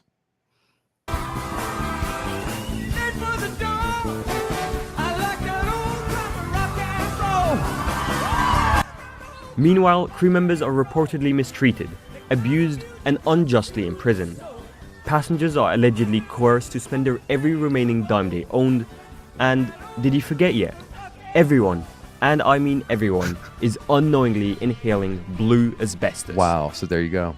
Only in April 2008 did Curaçao health authorities detect the deadly mineral in an onboard inspection. And weren't you saying, Chow, that before we went live, that 2008 was the last time they sort of had any kind of, what was it, inspection, or what would you call it? Any where they got checked out? No, what I said was 2008 is when they said that they were when they most recently had a refit. A refit, that's the word. What does that mean exactly, by the way? It means that you refresh the carpets, the linens, all of the things within the ship that make it habitable.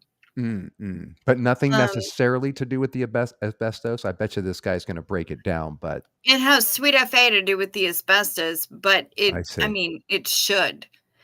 It should. I mean, anytime that you bring a ship to dry dock, they should be going through it with a fine-tooth comb No and shit. making sure that shit that's hazardous isn't there anymore, is taken away. They're refreshing the linens, the carpets, the walls, all, not only the soft goods, but also the hard goods that people are interacting with every day. You bring up a good point, because isn't it amazing, Cricket, how much like a standard business, if they weren't shut up like a shell corporation and they weren't an evil cult that terrorized everybody to shut them down, isn't it amazing the number of things they can actually get away with or dodge around?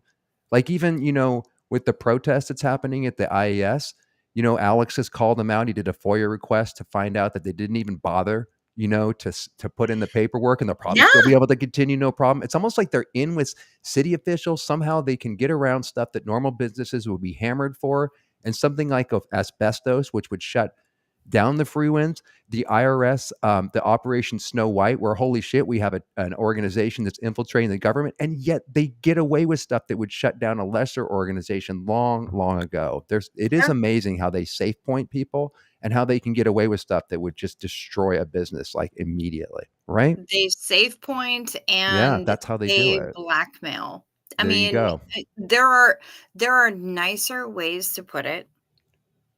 I think you nailed it though. Blackmailing and safe pointing. And Yeah. what goes with that is terrorizing people, so that maybe it's the path of least resistance, just to kind of look the other way. I Continuing mean, on. what Oh yeah, is sorry. terrorism at its base? What is terrorism?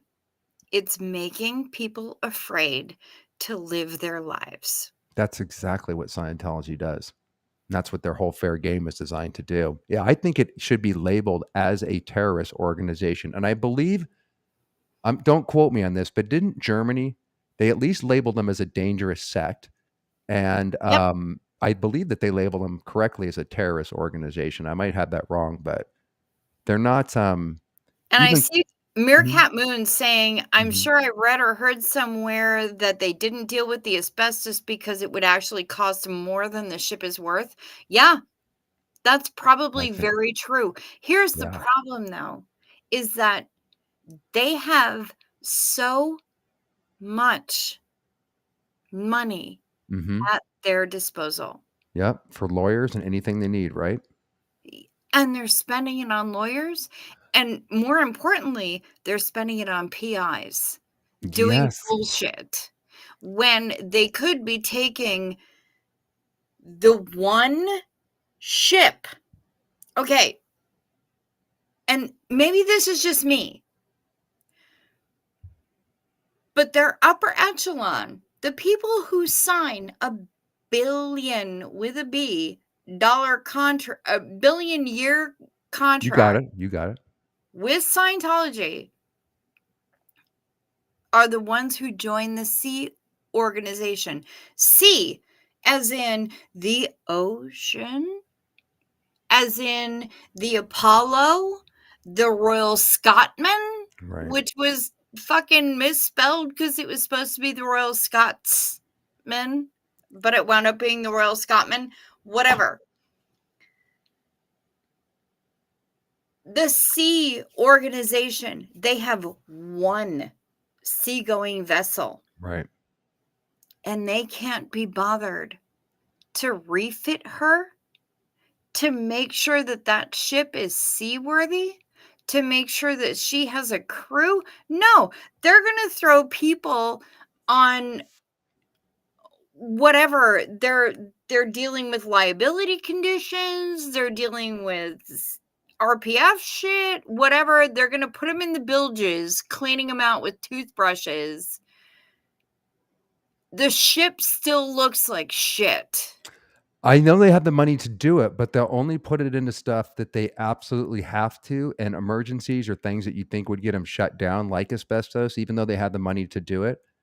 In their Absolutely heads, have to, right- my ass. Of course they do. Sorry, but the difference between They don't PIs care about. and asbestos. What do you think, though, if you were a cult, right? Would you rather have the PIs terrorizing people so that they can't even take issue with something like asbestos? Or would you actually care about the people? That would assume, Or would I Crickett, want to that they rock actually the care. PR, Yeah. the fancy ass shit where people are going to be spending mad jing to get on that? And not only that, they have to fund Tom Cruise to be able to do the splits. And they probably had to give Stacey Francis some good amount of money. That's more important than the actual health of the people on the ship. I mean, they're trying to kill him Sorry, anyway, my subtly. hand motion was a little bit crude there, but You're what? What did you say? my hand motion was a little bit crude there. You're lucky but- my TRs weren't in. I didn't catch it. Do you want to go back to finishing off this amazing little mini documentary? I bet you he covers the asbestos and stuff we Please, touched because upon. you've already lit the fuse on my We're gonna- tampon as far as this goes. So Okay, please now that's diffuse that inappropriate. I'm shit gonna have to and, time. and let the video fly. You got it. I'm gonna have to put you in timeout for that comment. Stand by. Okay. Here we go. They found a significant amount of raw blue asbestos, the most hazardous form of the mineral, all over the ship. They estimated that it would take months for the ship to be decontaminated, and it would cost tens of millions of dollars to do so, far more than the ship is currently worth. Yet somehow, within 30 days of the inspection, the ship was sailing again, with passengers, and the church vehemently denies there was ever any asbestos on board. At the same time, it can be estimated that the contaminated vessel is potentially responsible for over 1,000 premature deaths amongst passengers and crew. This figure is completely arbitrary, however, and we will likely never know the exact number. That's because the Church of Scientology is not releasing any passenger lists, and signs of asbestos exposure can take between 10 and 20 years to show. That's why health authorities are urging anyone that has been on this ship to be tested as soon as possible. That's terrifying. It said it takes 20 years to possibly show. Oh my God. So I was actually Yeah. probably on the ship when they had the fucking asbestos. You may have mesothelioma now. I really didn't need to watch this documentary. I don't like this creator as much as I did when I started out. And you can blame releasing those any- fuckers at Scientology for it. No shit. It's their fault. This guy's just reporting it. But 20 years. Mhm. Passenger lists, and signs of asbestos exposure can take between 10 and 20 years to show. That's why health authorities are urging anyone that has been on this ship to be tested as soon as possible. Yet to this very day, the allegedly still hazardous contaminated ship is still sailing the Caribbean with unsuspecting passengers, crew members, and guests. It is also possible that at least some of the CO crew members on board are still being held there against their will. Others could be mistreated and exploited, and passengers are probably still being brainwashed to give their every remaining dime to the cult. To sum it up, here's what we know about the Freewinds. We have a cruise ship that was originally designed to be a car ferry, and that is already over twice as old as the recommended maximum ship lifespan. We have a ship filled with asbestos that is potentially responsible for the premature death of many people. We have a ship where crew members report being held up against their will, being overworked, and paid 42 cents an hour. We have a ship where passengers report being brainwashed to spend their every remaining dime on board, and we have a ship that is still sailing today, possibly causing more misery and pain, and no one seems to care. Wow.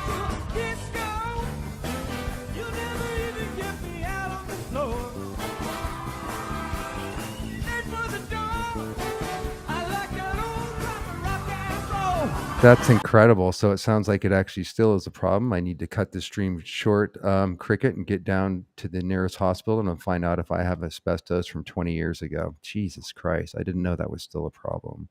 It likely is a problem. And here's the thing. First of all, mad props for that person for No spilling shit. that tea. Second of all, I want to address something that was in the comments, hmm and I may have. Fuck. I'll see if I can pull it up after you start talking about it. I'll I'm look so for it. bad at this, but shit. Snack. How about this, Cricket? I have 8 or 9 questions starred. And by the way, guys, Okay. if you're just joining us, you can read at the bottom there to kind of help get our attention here on the questions. But how about Yes. I just fire some of these at you, and I bet you one of them will be what you were thinking of. Please. So Sharon asked, this would have been while it was registered as MV Bohemie. Bohème. Do you know what that Yeah, question? MV Bohème means that's how the ship Frewinds was registered before she was registered as Frewinds, before she was Really? purchased and renamed. She would have been named MV Bohème, and perhaps at that time they didn't know that asbestos was the big bad. They've had Frewinds for a while, so it's very possible. Or perhaps they purchased her and told people, oh, yeah, we're going to take all the hazardous shit out. It's fine. We're good. And they obviously haven't done that according to this guy. Of course they haven't, because fuck. Wendy, Pardon my F-bombs. No, it's fine. You can cuss as much as you want on here, obviously.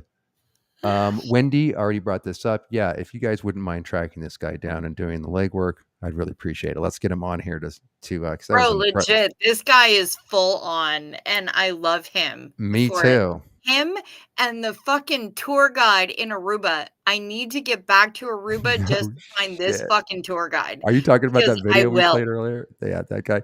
This trip, that's quite crazy. It's they fight and it's quite weird. Let's carry on. We need to get that guy on the show too, man. He can beam in from Aruba. I love this guy. Do you know if people still live on the ship by any chance? What would you say? I mean, the Sea Org members, they do. That's where they're at. So I mean, live is a relative term, so I can't really say how long people are on there. I mean, ostensibly they show up so that they can do their OT8 and fuck Mhm. off.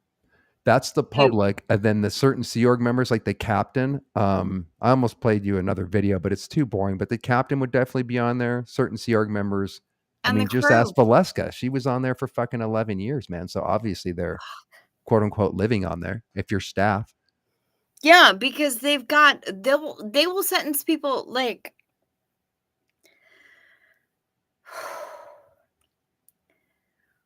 when people are sentenced to or issued lower conditions and they're on the ship, they're not on land, so they can't go to the RPF. What are they going to do? they do it on the ship.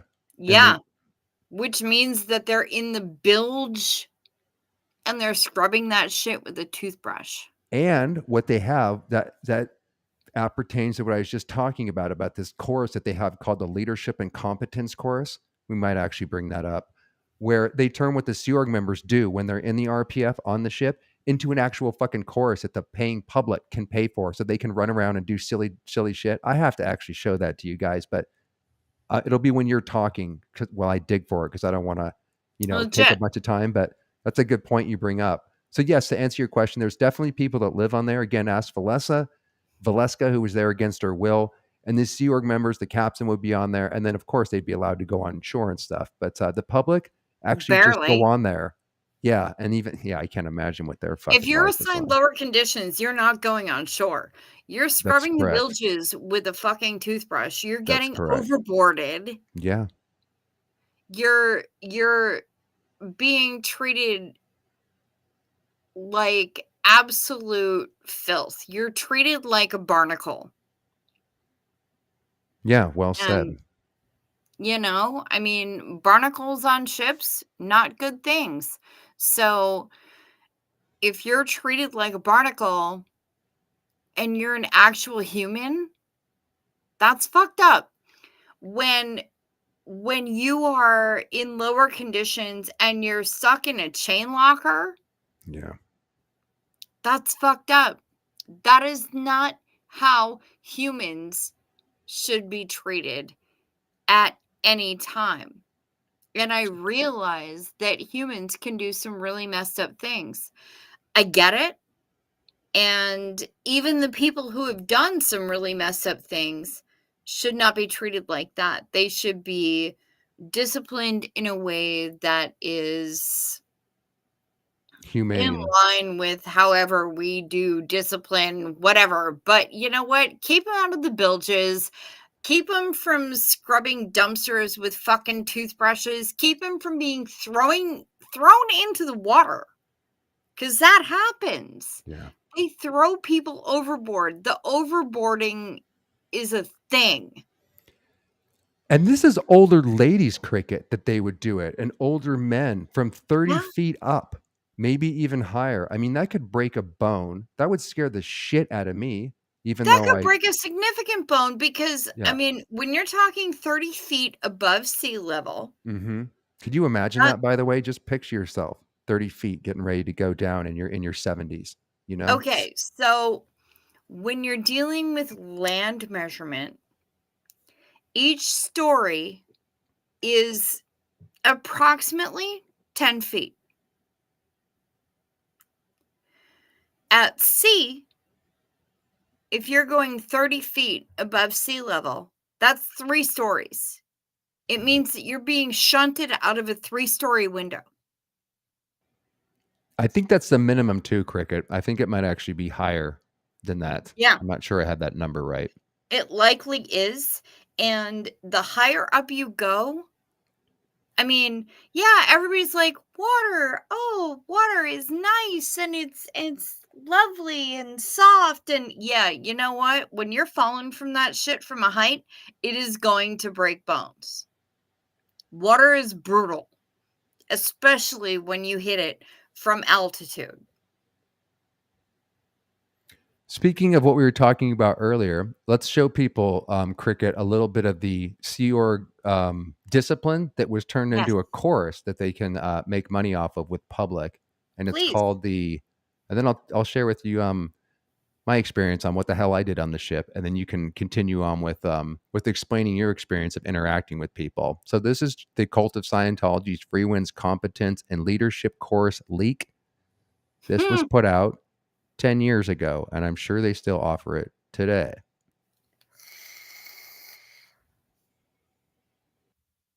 Okay, I think I have it on Muted. mute.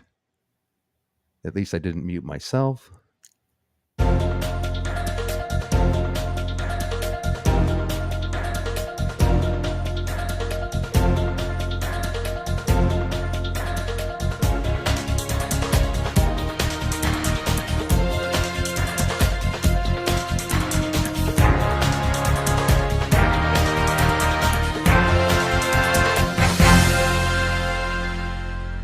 Hello, I want to talk to you about a highly effective service that produces spectacular, even miraculous results in a very short space of time. This is the Frewinds only Competence and Leadership course, a course which not only am I intimately involved with, but which I supervise personally. What does LR8 say about this, and what is this program designed to achieve? In one of the basic flag orders written in 1967, he said, "The whole point then is a competent ship's company, well organized, that can work quick and well as a group." That, of course, can apply to any group, business, family, OT committee, and so forth. One simple sentence, one paragraph, but imagine if you had that out there. In general, that's what we're missing. Typically, students arrive from as many as 8 different nationalities, speaking as many different languages for a single course, and along with that, you get as many different attitudes, ethnic backgrounds, chronic tone levels, acute tone levels, social beingnesses, general individuation, and reluctance to become part of and work as a team.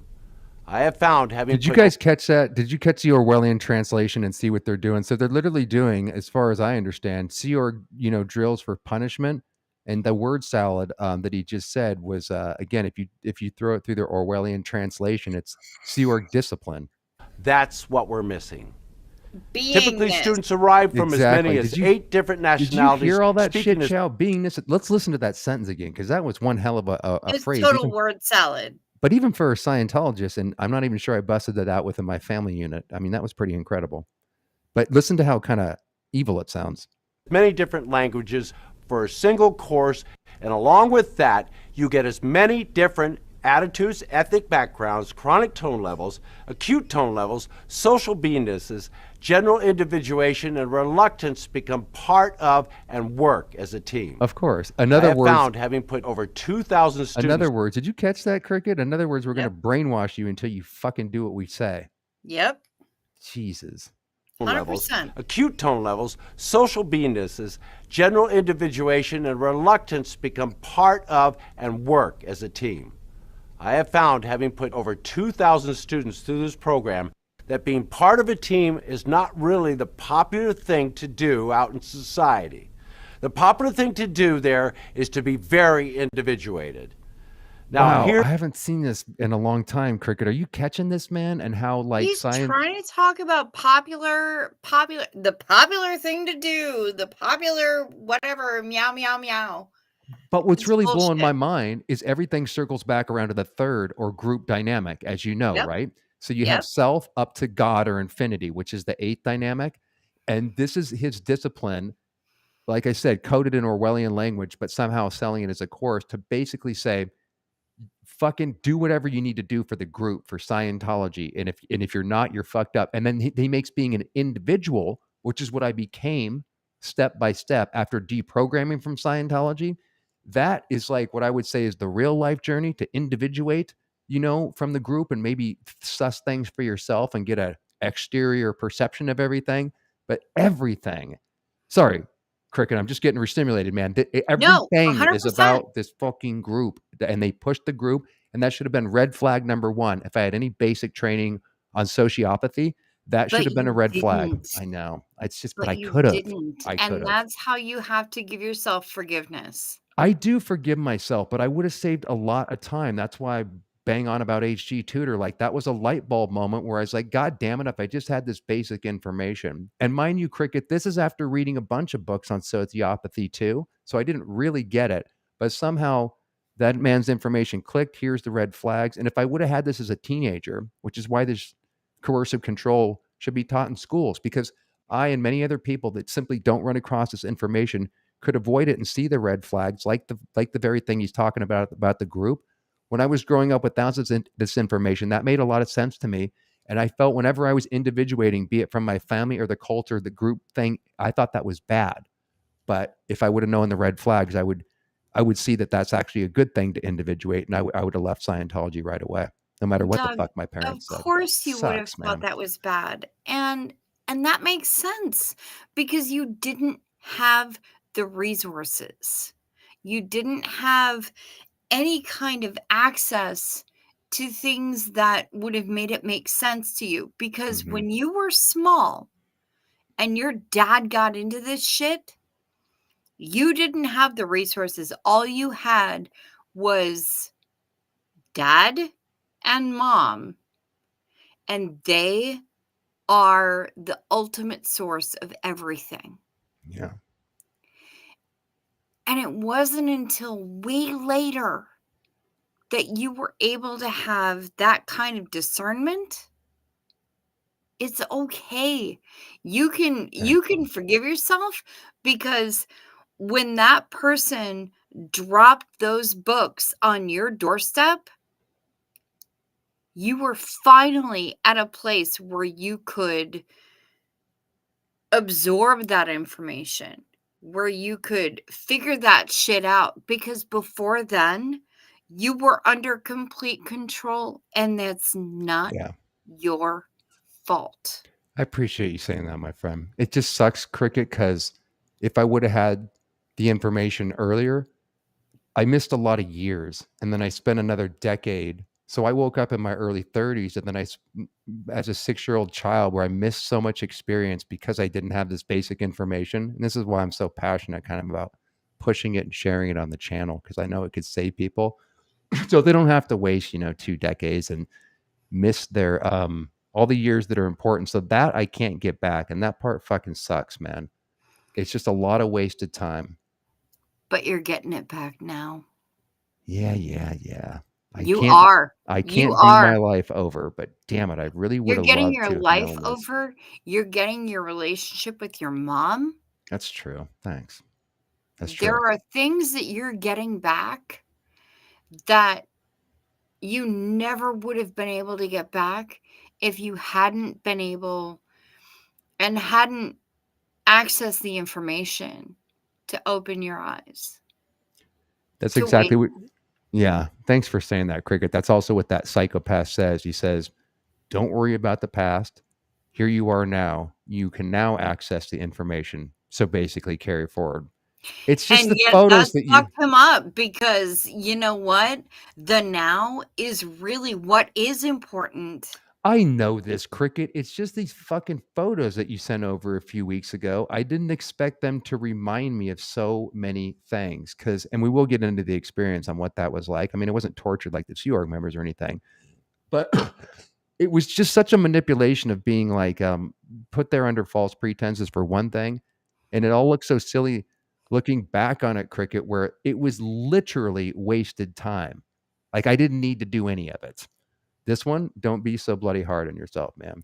I know. 1,000,000% Meerkat Moon. Probably not. It's just, these streams bring up feelings and emotions, which are good to process. That's why we do them. I'm sure the same thing's happening for you, Cricket. That's why Mary Yes. has her channel. That's what we're all doing in the community. So I promise you guys, I'm not being too hard on myself, but it's healing. It's healing memories to actually hang out with Cricket and go through this shit.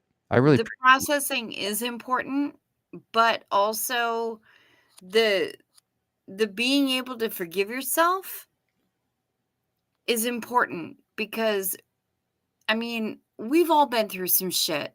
Mhm. Whether we were raised in a cult, or whether we went to, in my particular experience, went to work for a place that exercised undue influence, which I did.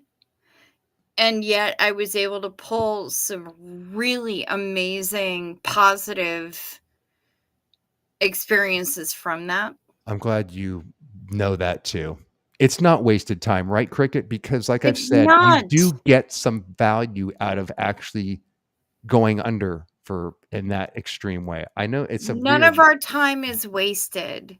Some of True. it is a little bit misguided, but none of it is wasted. And we can grow beyond that, and we can learn through that. And we can take these experiences and make ourselves better people for it. God, I'm so glad that you fucking came on today, man. This is the kind of shit we need to hear. Plus the people listening, so many of them have been in abusive relationships, not even in a cult, but like you said, I mean, we all have shit. You can't take it Yep. back. We live and we learn. And it's just, I swear, every time I think, oh man, I got over Scientology a long time ago. Cricket, I didn't even know when I was talking out. I had to re-upload everything because the channel got taken down multiple times. And so I took the time to re-edit it, and I went back and watched the very beginning videos where I was like, oh, I'm healed of Scientology, but I'm locked in my house because of the pandemic. So I'm just going to do this. And then you can see all the anger, the emotions. And even now, man, I'm still processing this shit. It's amazing how we buried are. it is, though, and how denial you can be in even when you think you have processed it all. That's why I feel like it's going to be a lifelong endeavor. But you point out the learning experience part of it. I wouldn't take it back. That's the weird thing with all the bitching I just did, Cricket. Like, there's something about the experience, knowing about mind control, knowing what it's like to live in a fake reality, but you can't see it. There's something about that where I try to picture what life would have been like if I didn't grow up in a Scientology family or I didn't have this specific experience. And I'm not so sure that I'd say I'd take it back because of the very thing you talk about. I did get something out of it, but not from Scientology itself, the brutality of the experience, and then having to work myself out of it without any help. The individuation process, like we were talking about earlier, that would have Humanity. never happened otherwise. The humanity that you've experienced on your own and coming out is so much more than any kind of false camaraderie that they tried to show you. Because once you came out and found your audience, found your people, that's the kind of thing that can show you that, yeah, you know what? The WOG world. Oh, I I know you hate hate that that term. word. We can't use that though because it means I the know N you word hate instead. it. I know you hate it. I will use it only once. This is the one It's time. okay. I'm not coming on to you or anybody else that says it, and I'm sorry. Since I know what I use that word a million times when I was in the cult, so sorry if I'm a little, you know. I understand your sensitivity, and your sensitivity to that also speaks volumes. Simply your sensitivity to that speaks volumes because it means that you're learning beyond what you were shown since you were a tiny child. You were, I mean, the average age is 9. You were between 8 and 10 when your dad started bringing this shit into your life. So 9 is the average. Am I incorrect? No, you got it. Okay.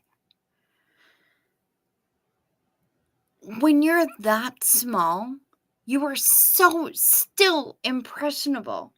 And the fact that you are able now to look beyond that, try to find your way. You're allowed to have your anger. You're allowed to have your disillusionment. You're allowed to have your distrust. All of those things. You are absolutely allowed. Whereas, had you chosen to stay, you would not be allowed. And Thank God. that freedom, I love that you are taking 100% advantage of, Fuck yeah. and you're showing the world that you have that freedom. You're showing all of the people who are perhaps SPs, who are perhaps still in name only, who are watching this shit on the DL when they have a moment. You're showing them that, you know what, you can have a life and you can be a human and you can be functional and happy and whole. I promise you, I'm not. Thank you so much for saying those really beautiful words. I swear, I didn't think this is going to get intense and we're just going to talk of Freewinds, but that's lovely, man. I didn't I think just it was want to going let to go you here know. either. Just want to just say something real quick on that, Cricket, just to rip off of it. Because when we do these streams like we're doing right now, it affects me. And so sometimes people will, but it's healing. It's good. This is why I get something out of it too. And hopefully, I'm sure there's a lot of people here that can relate, right? So I'm not, you want to hear something weird? I never even knew what happiness was. I really didn't know what love was. And I didn't know what friendship was when I got out of the cult. I met a couple special people that actually had to model that for me and teach me that everything didn't have to be exchanged. The outside world was so incredibly nice compared to Scientology. It was like getting out of prison. So it was just amazing. And it still blows me away today how amazing people actually are in the outside world. So I never really actually felt happiness until the last couple of years. It's like a new emotion. But I promise you and everybody, I don't walk around with a cloud over my head. I'm actually happy all most of the time. I mean, I still go into my emotions if need be. But when it comes to these streams and the stuff we're talking about and what makes it worthwhile is just feeling things as we go through it. So I know that I sound depressed sometimes or whatever, but it's actually once the camera turns off, I'm okay. I just want to let people know that because people reach out Cricket often and they go, if you ever need anything, I'm like, guys, I really am fine, but clearly, healing's a lifetime process. You know what, Doug? I'm glad that they do. Yeah, me And too. I know It's that quite I do kind. as well. Because I feel like, yeah, you can put on a face for a camera. And you in particular, because you're an actor. Mhm. So yeah, you can put on a face for a camera. You can show us whatever you want us to see. But I don't bullshit people. You know that, Cricket, right? I couldn't if I I tried. know that you don't. I know that you don't, but I know that you can. Yeah, I can. And That part of that Scientology too, learning how to lie so well and so convincingly, that did carry over into the acting. So absolutely. And so I know that it can be a thing, and maybe it's instinctual, but maybe you're legit. And I believe you when you say that you're all right. But I also, like, when I throw them shits up in the chat, when I ask, how you doing, man? You all yeah, right? I Because I know you legit always wanna ask the know. questions. I really, really appreciate it, ma'am. And not to beat a dead horse, but well, that's really good. I mean, let the healing begin, right, my friends? We'll get back to this. I really appreciate you saying that, Cricket. Thank you, ma'am. We'll get back to this competence and leadership garbage, but before that, to take a break from the intensity of what we just went over, can you say the word Xenu, Chow? Because we got somebody in the house with backup vodka. Okay, Xenu. this is where we take a hit of our favorite poison, usually reserved for tomorrow's stream called Days After Dark. But every time the word Xenu gets popped up, we take a little break and And indulge. y'all bitches know that I am gonna be there tomorrow night in the Days After Dark, the Doug After Dark, the whatever. If not, Yes, Cricket, your Patty. absence will be more recognized than Goldie's absence. But maybe that's a story for another time, unless you guys want to take it. Well, we can take it. I Are don't. you It's saying just, that because I'm wearing my vaccinated as fuck t-shirt? which somehow relates to the G word, right? Yeah, it do. She got what vaccinated out of the. I fucking hate talking shit She about was her when she's she not was here. not about that shit, and I am all about that shit. And literally, I will tell you, I ordered this t-shirt that says vaccinated. I mean, it's a little bit worn off right now because cheap Amazon t-shirt plus boobs equals whatever. Being a female.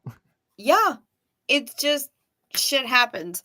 But I bought this t-shirt when I started traveling again. All right, Cassandra, I'm here for you. How What about you want to this, talk about? Cricket? How about we cover that at the end? Because I don't anything that people want to take up, and they probably do still have questions because there's some lingering stuff. But let's not beat a dead horse on that one. We'll save Okay, that for the end, my friend. So I got that. Let me get cool that with it. started here real quick. I'm here for you. But yeah. So Lead let me me. star that one. Okay, so let's go back to the competence. Any questions you guys have, continue to throw them up, and we have plenty more to cover. And then finally, Yes. we'll get into. I'll tell you what the hell happened to me on this Freewinds ship. I want to hear about what happened to you on the Freewinds ship. Do you want me to 'Cause just we cover didn't that real talk quick? about that. Okay, let me just tell you then real quick. So this is the chorus. Remember how we talked about it at the beginning? I know it's been so long since we actually talked about it, but I was hornswoggled onto the ship with this chorus, and this is what the aforementioned Alexandra Powers and Gavin Potter sort of convinced me that was going to handle all my problems. So I wanted to be an actor. I hadn't really gotten any jobs up to that point. And I know this is going to sound lame, but this is the way it works. Everything is about mind over matter in Scientology. They have a word called making a postulate, where you don't really have to do any work. You don't necessarily have to do a ton of action to make something happen. The highest level you can be on what's called their tone scale is actually the highest is serenity of beingness. But right below that, they have a famous word in Scientology called postulates. The real power of a being to know if you're OT is, can you think it and basically make it instantly happen or happen in the physical universe? And I got to tell you, Chow, I fucking put off going to the gym because I thought I could lose weight by getting rid of engrams and postulating it. I didn't take action that I could have as an actor, which I finally started to do. That's when I started to work because I thought I could mind over matter everything. So long story short, Alexandra got me onto this course that you can see here called The Route to Infinity, which promises that at the end, whatever like genie in a bottle dream that you have, it will happen. So I went to the ship. I paid about $5,000. Someone asked earlier how much it was. This thing was like $5,000 at the time. I don't know if it's changed or not. You could only do it on the ship. And Alexander got a lot of us aspiring actors and artists on the ship to do this specific chorus, because at the end, you're told you can make anything happen by a specific drill that you do. I'll just read you a little bit of the word salad bullshit about what this chorus is. But there it is, man. And again, I mean, there's so much symbolism in here too we could actually break down. But I'll tell you what happened about this chorus a little bit more and my whole experience. But here, real quick, it says more about the route to infinity. You actually control, command, and create time. Again, right out of the gate, I would take question with that. Like, what in the hell does that mean? So as you go up the tone scale, that's their various levels of like anger, sadness, etc., that are charted on a scale. You're not asking for anything to survive against a span of time. You want something to be, and to be does not include time. Again, I can't make any sense of that in my head today. What the fuck? It doesn't mean anything, right? But that actually made sense to me back in the day. It's hard to explain. No, it's word salad. But of course you don't see the genius of it, so do you? Of course you would intake that. But what the But this fuck? is a good example of the actual thinking and why what I'm about to explain might make sense by my indoctrination. I mean, that actually made total sense to me at one time. Not really, but I made it made sense. So what are the capabilities of a theta being? Just how powerful is a being who cannot die, who natively is not even a part of the physical universe? What forces in the span of the whole track, that's all your past lives, could be responsible for bringing that vital being down to such a state that he would think he was a body? You can already see the what's being offered here, right, Cricket? I mean, there's so much more. You don't even know your fucking power. So the year was 1952. This is just about Hubbard and how he created it. He releases his discoveries in what were quite literally open-air lectures, giving nightly amid the orange groves, who cares, providing the most highly advanced procedure to date. So this is based on something Technique 80 that came out in 1952.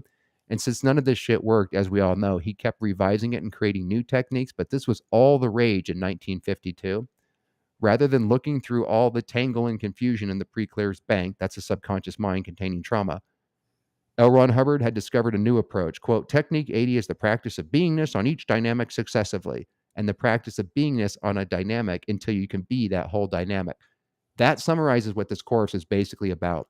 If you can fully be on the first or self dynamic, if you can fully be on the second dynamic, which is sex and having a mate and such, the third dynamic group, etc., if you can actually be whatever the hell that means on all these areas of your life, you'll be able to postulate and command life and time and everything and have it be what you want it to be. Makes sense, right, Cricket? So in these lectures, he bridges the gap between the current state and the ideal. Prepare yourself for an expansion of causative beingness across all your dynamics. Technique 80 is your route to infinity. Until we found out it didn't work, and then there's a million other things that are supposed to be a route to infinity. In the accompanying guide, you'll find so here's what I did. I did diagram scales and even Dianetic jingles to give students by Mr. Whatever. That's all just gibberish. So long story short, what happened is, man, I got on the fucking Frewinds. You have to go through a whole routing form to make sure that your ethics in. It takes forever to actually get there. It was about $5,000. And they told me, Alexandra Powers told me it's 2 weeks. I wanted to be on a series. That was my postulate that I had. Mind you, I had no agent or manager. I'd never really done much acting other than background work, but God damn it, by the power of Scientology, I was going to come back a series regular. In other words, I thought while I was on the ship, this is so embarrassing, I was going to get an offer out of the blue, because again, I don't have to work or make it happen. My true OT powers can be tested by, can I manifest someone calling the ship and saying, Doug, you're somehow on a series? So that's what I was thinking of, man. And when this didn't happen, by the way, Cricket, it almost got me out of Scientology because it was so heartbreaking. This was my last ditch effort. I had already gotten up to clear. I'd done some false purpose rundown. I've been in it for, I don't know, 10, 15 years. And it was law. This was going to, finally, this is because going to you be got it. in, your dad got you in when you were like 9. Yeah. And I believed that he could read my mind, Cricket. Like that was my metaphysics. So I wasn't realizing how ludicrous it was when I was growing up. I accepted that my dad had a business that became successful when he got into Scientology. I mean, they really took off. I had no reason to doubt that my dad couldn't read my mind. He's doing OT3 when I'm in high school. And I looked up to him. So I just didn't have any other frame of reference like we were talking about earlier. So this gibberish actually made sense to me. And I truly course it believed that did. that would happen. So long story short, 2 weeks they said it'll take to do the chorus. I do it. And this is kind of weird, but it doesn't mean anything. But I did get a call on the ship to do what they call an under 5. That's 5 lines or under on a television show. Now, mind you, I'd never done any acting. There was no reason why that should have popped out of the blue. I had no connections, no agent or anything. But they said, do you want to be on this? It came through background work somehow, somebody in the background said, let's bump this guy up and give him a few lines. I got a call on the Freewinds. I'm like, Cricket, here's the series, dude. Here's the phone call I've been waiting for. And they said, can you be here tomorrow to do this part on a television show? It actually would have been my first credit on my resume. I obviously can't leave and get there by tomorrow, and there's no way in hell they're going to let me to go. And besides, I haven't finished the course Because you're yet. in the middle of the fucking Caribbean. I know. It's kind of contradictory, right? But I hadn't finished the course yet. So I'm thinking, this is not the real postulate. This is just the beginning. And can you imagine what that did to me, by the way, Crickers? I was like, holy shit. If I That finish had the to have course, been I'm devastating. guaranteed a series. It was kind of weird. But so long story short, I spent a lot of time in the ocean as much as I could trying to make this postulate happen. This is after I finished the final drill. We were supposed to make it happen, right? So I kept dodging finishing the course because until I got that phone call to be on the series, it's so lame. I can't believe I'm saying this. But people need to know what's going on inside the head of a Scientologist. I'm sorry. It sounds lame, man. I've watched so much of your channel that you keep talking about postulates, and I keep thinking stupid. about season 2, episode 6.5. Oh, yes. That was me, Cricket. That was me. She's talking about these ridiculous success story videos where you just do one course in Scientology. You're like, I can now land a man on the moon. It's like, And I'm just having postulate and postulate after postulate after postulate. And then you see a shot of Doug like, yeah, because that's me today going, is this another person or I'm looking doing at? a How did I massive buy into bong this? rip or whatever. I'm weeping. Like, literally the first time I had to send Doug an email because I'm like, what the fuck is even happening right now? This is the funniest shit I've ever seen. Also devastating, but hilarious. Your editing, 100. I'm crying. This is amazing. Thank you so much. So, thanks, man. yeah.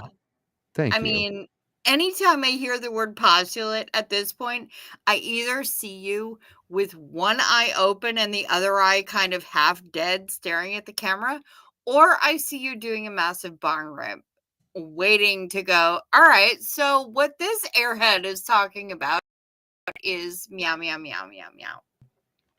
What she's talking about is the ludicrousness of the abilities that we think we have. And I just was riffing off of these recorded things where I did several of these where you feel like you have superhuman powers. Let me see if I can actually pull up a clip of that. Then we'll play it later, perhaps before we roll out of here. But that's what she's talking about.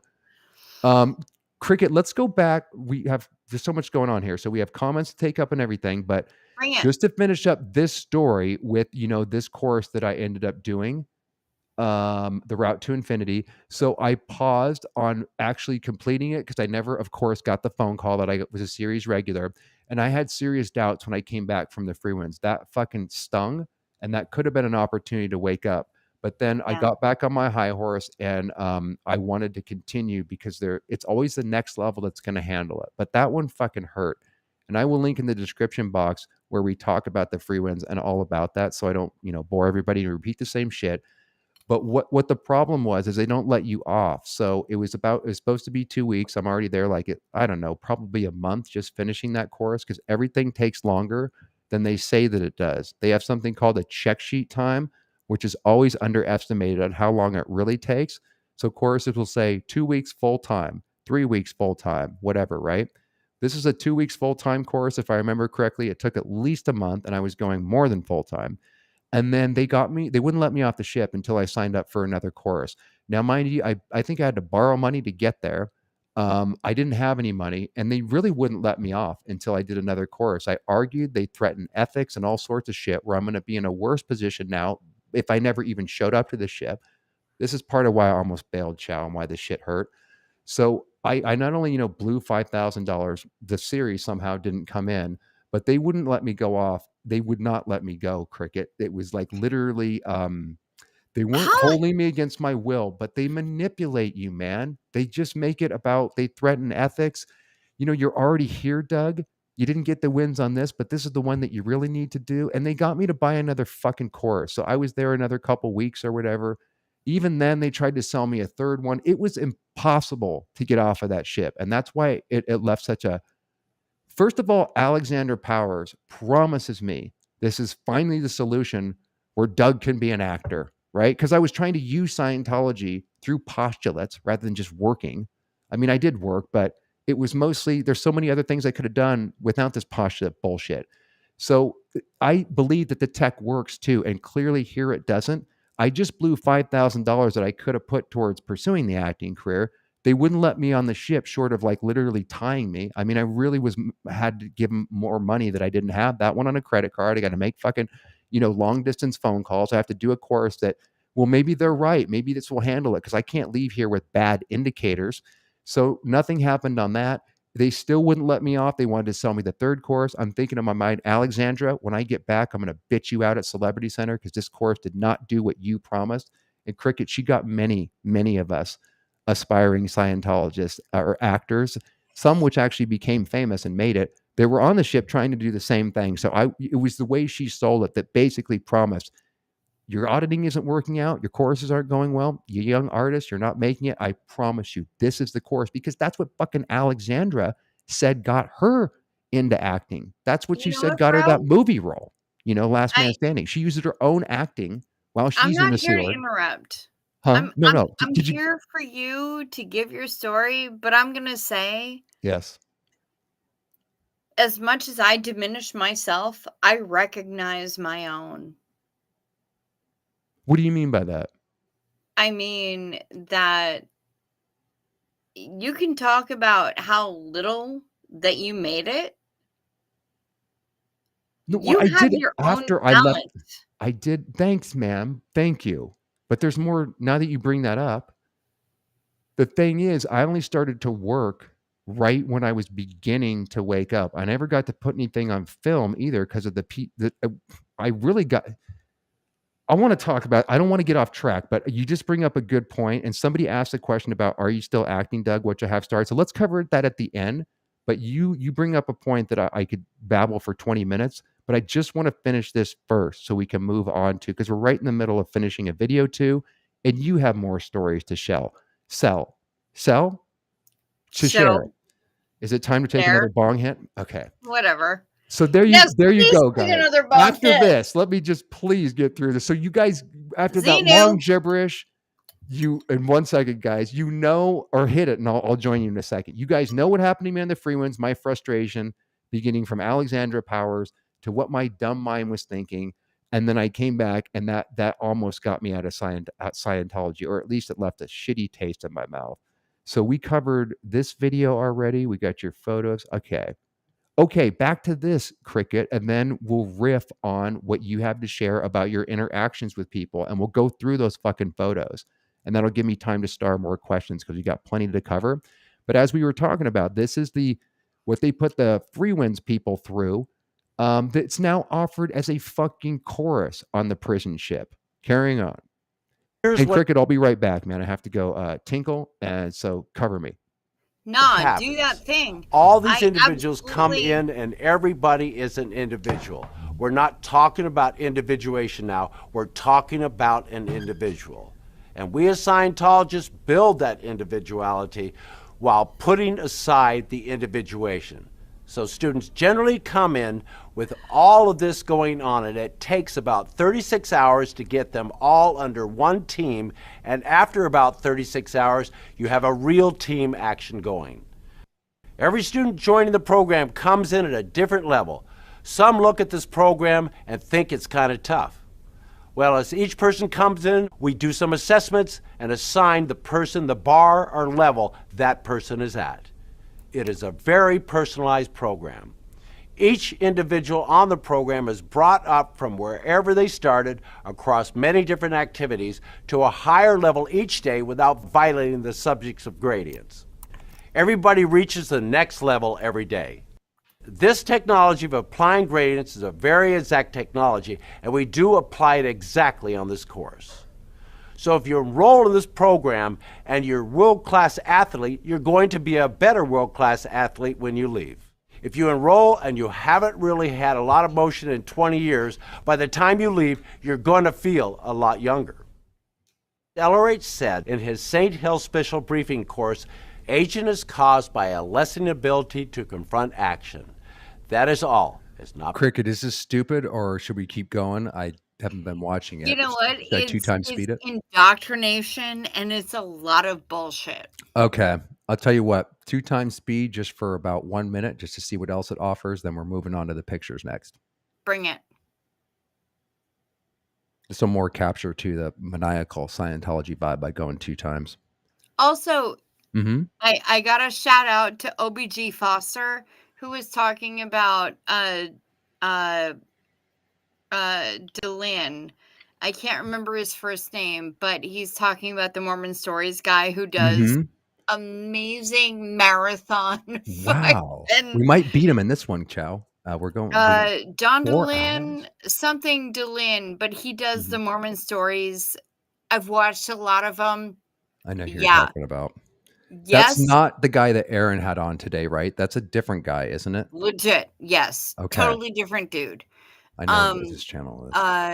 Delin is his last name. He does the Mormon Stories podcast, and he does outrageously long interviews. How does he even and- go for 4 hours? That's incredible. Like, Well, I mean, OBG said something about adult diapers, and I can't discount that. meaning what? I don't know what that means. Meaning that, you know what? If somebody needs to rock some grampers during those fucking long ass interviews, That's what I'm I'm saying. not mad at it.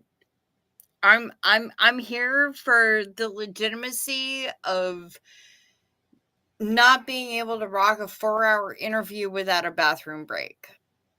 And if you yeah, have me to have an adult diaper or you need to just cut out from the camera, sometimes that shit happens and it's okay.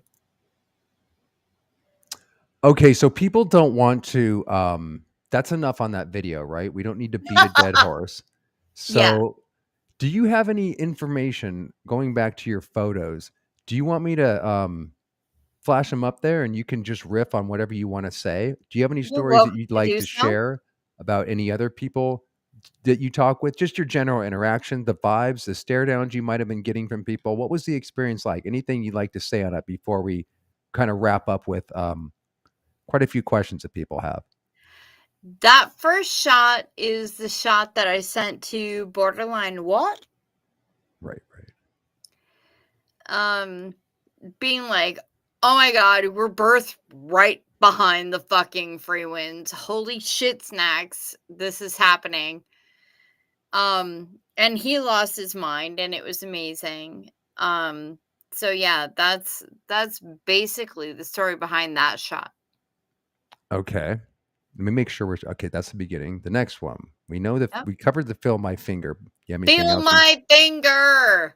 Okay. Do you want to explain what that means to people that might assume they don't know anything about Scientology? Do you know what that means? Assuming they don't know anything about Scientology, there is a thing within Scientology called the touch assist, which means that if you have an injury, this is what the diminutive action movie star whose name I choose not to mention. I'll say it, TC. Right on. Says that we can assist people. We can help people. If we pull over on a car accident, we can help people. I mean, whatever. Believe what you want to believe, bro. Yeah. And they will spot the area of injury and then put their finger somewhere near it and say, feel my finger. And the person is supposed to acknowledge it and they'll be like, thank you. And they'll move their finger somewhere else. Feel my finger. Thank you. All right. Now I Feel feel my like you're finger. making fun of the tech here. Now, this is the standard shit that I grew up with that my dad would handle me whenever I'd like hit something or anything. And it must look so absurd to you. And people often ask, well, how can you buy into the later shit? Well, all around my house, Cricket, we do weird shit like that where whenever this is how I grew up, right? So when I'd hurt myself, exactly, my dad would say, he would have me sit in a chair. Let's say I hurt my leg. He'd have me sit in a chair. And I did this with my auditor down at the mission. This was standard procedure growing up. He would say, okay, Doug, now I'm going to start, the touch assist session. And it felt pedophilic, by the way. This is my own dad touching me. I always felt weirded out, right? But this is part of breaking down the boundaries, which we can see looking back at it. But I trust my dad. So he'd say, feel my finger, Doug. And I have to say yes. And he says, thank you. Feel my finger, Doug. Yes, thank you, etc. Right? So that's what she's talking about here. And that was, like I said, looking back on it, no wonder they have so many pedophiles and shit that are coming out of Scientology that we're finding out about, because it's really invasive and it's really fucking gross. But it did seem to work, Cricket, in the way of taking my attention off of my hurt. So it seemed like a legitimate technology, even though it was weird. And a lot of things in Scientology were weird, but they seem to actually work, even though they can be explained in a psychological way that has nothing to do with Scientology explanation. You know what I mean? And and I don't know that your audience knows, but I hope that you know that I'm not here to diminish that. Oh, no, I know you're not. I was just playing with you too, by the way. It's ridiculous and it is absurd as you pointed it out. But it is a method of misdirection. Yes, I agree with that. It causes you to choose your brain to send your attention elsewhere. Feel my finger, which is not where the injury is. It's elsewhere. Feel my finger. Okay, so I'm going to direct my attention here as opposed to where the injury is. Yeah. It's it makes sense now, but I didn't kind of pick up on that. And it seemed like this miraculous thing where, wow, they can actually fix medical problems with something brand new. Right. I never want people to feel that I'm diminishing where they're coming from. You're not even slightly, Cricket. Please don't overthink it. This has been one hell of a healing session. I'm sure listeners will agree. Please don't overthink it. That's You're not being taken the wrong way. But what we do need to do, God damn it, because we've been threatening to do it, is Zeno it, right? Zeno! Are you with me or are you going to fall over on the computer? Okay. No, I'm here with you. Load the pipe. This is some really good shit, by the way, guys. Let me see if I can throw it up to the camera. Ice cream cake, by the way. Out here in Los Angeles, it's illegal. And I can just see our British mates, Cricket. They're like, they would literally be thrown like in prison or some shit for this, in the UK. You know what's funny is that there is so I'm a huge K-pop fan, which would not be obvious, but there's a huge K-pop song called Ice Cream Cake. So actually, this is really fucking funny to me. Okay, clearly, with that kind of connections that don't exist, you've been drinking too much. You need to lay off. I'm good to go. I'm sure the audience is fine, but I think we're reaching your limit. My drink is almost done. I'm good. I'll just play with you. Okay, so we got the Xenu out of the way. Let us go back to the pictures. Anything you'd like to say as we move through these, and then questions. So we got the first one there, which is the Panama, which was covered earlier in the broadcast. We got Feel My Finger. Now you guys know the definition. Feel my finger. Now we have Mr. Rinder hanging outside the Frewinds, which I'm sure he hasn't been there for a while. That's a And cool I photo. gotta say, I gotta give mad props to Claire Headley, Mm-hmm. who made sure that I got Mini Mike and my SP bracelet on time before I left Nice. Why did they have for to this air express thing. it or something? Did they have to super ship it? Like, I was ready to pay for Anything fast to get that shipping. thing over. I was ready. And the option wasn't there, but there was an option for notes. And so I put in, hey, this is when I have to leave. This is when I need the things. I hope that they can get here in time. I wasn't expecting shit. No, I understand it. But they sent it out quick. And Mike even acknowledged your pictures. Did he say anything about it, man? He must have liked these. He's Okay, pictured in them so for Christ's sake. first of all, just getting the merch, getting the SP bracelet and the mini mic in time was a big deal. Fucking And A. what was funny was that, like, Claire was chill and Mark was kind of a jerk. Because I had stated on one of their live streams that I needed to get certain merch by a certain time. And he's like, oh, well, if you can afford to be like cruising in the meow, meow, meow. I'm like, bro, it's They not were even just taking the like that. piss It's out of you, a right? fucking work thing. Well, Mark was taking the piss, but he kind of wasn't at the same time. Well, I hope he took that back and did an OW write-up on that, because after you showed him the pictures, I think if he knew that was you in the chat, he would be able to understand why you needed them so quickly and that they actually served a very good purpose. Yeah, he kind of didn't. But Really? Claire, Okay. I wasn't there, man. Claire, on the other hand, when I sent her the photos, was like, holy shit, these were amazing. And oh my God. And so she asked if she could show a couple of the photos on the live stream that she did with Amy Scobie. And I was like, yeah, absolutely. I took the photos. I'm here to share them with everybody. Real So quick, hey Richard, she's not talking bullshit, man. We're just like hanging out. We don't, we have some photos to share in my experience or whatever, and it's turned into, which I really like some healing session. I mean, what? please, man, we're just having a conversation here. What do you mean, Cricket?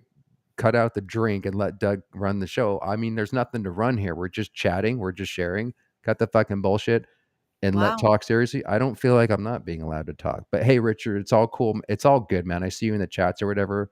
But I mean, we're just here to chill, brother. I don't. Sorry, I see man. I you, don't want but to. I don't want to. wow. I don't want to mute him because he's a regular or whatever. But No, I don't feel like she's I'm not talking here to to me. mute him, but now I feel God damn it. She's sensitive too, Richard. I mean, she's already like nervous. She's doing a great job. God damn it, man.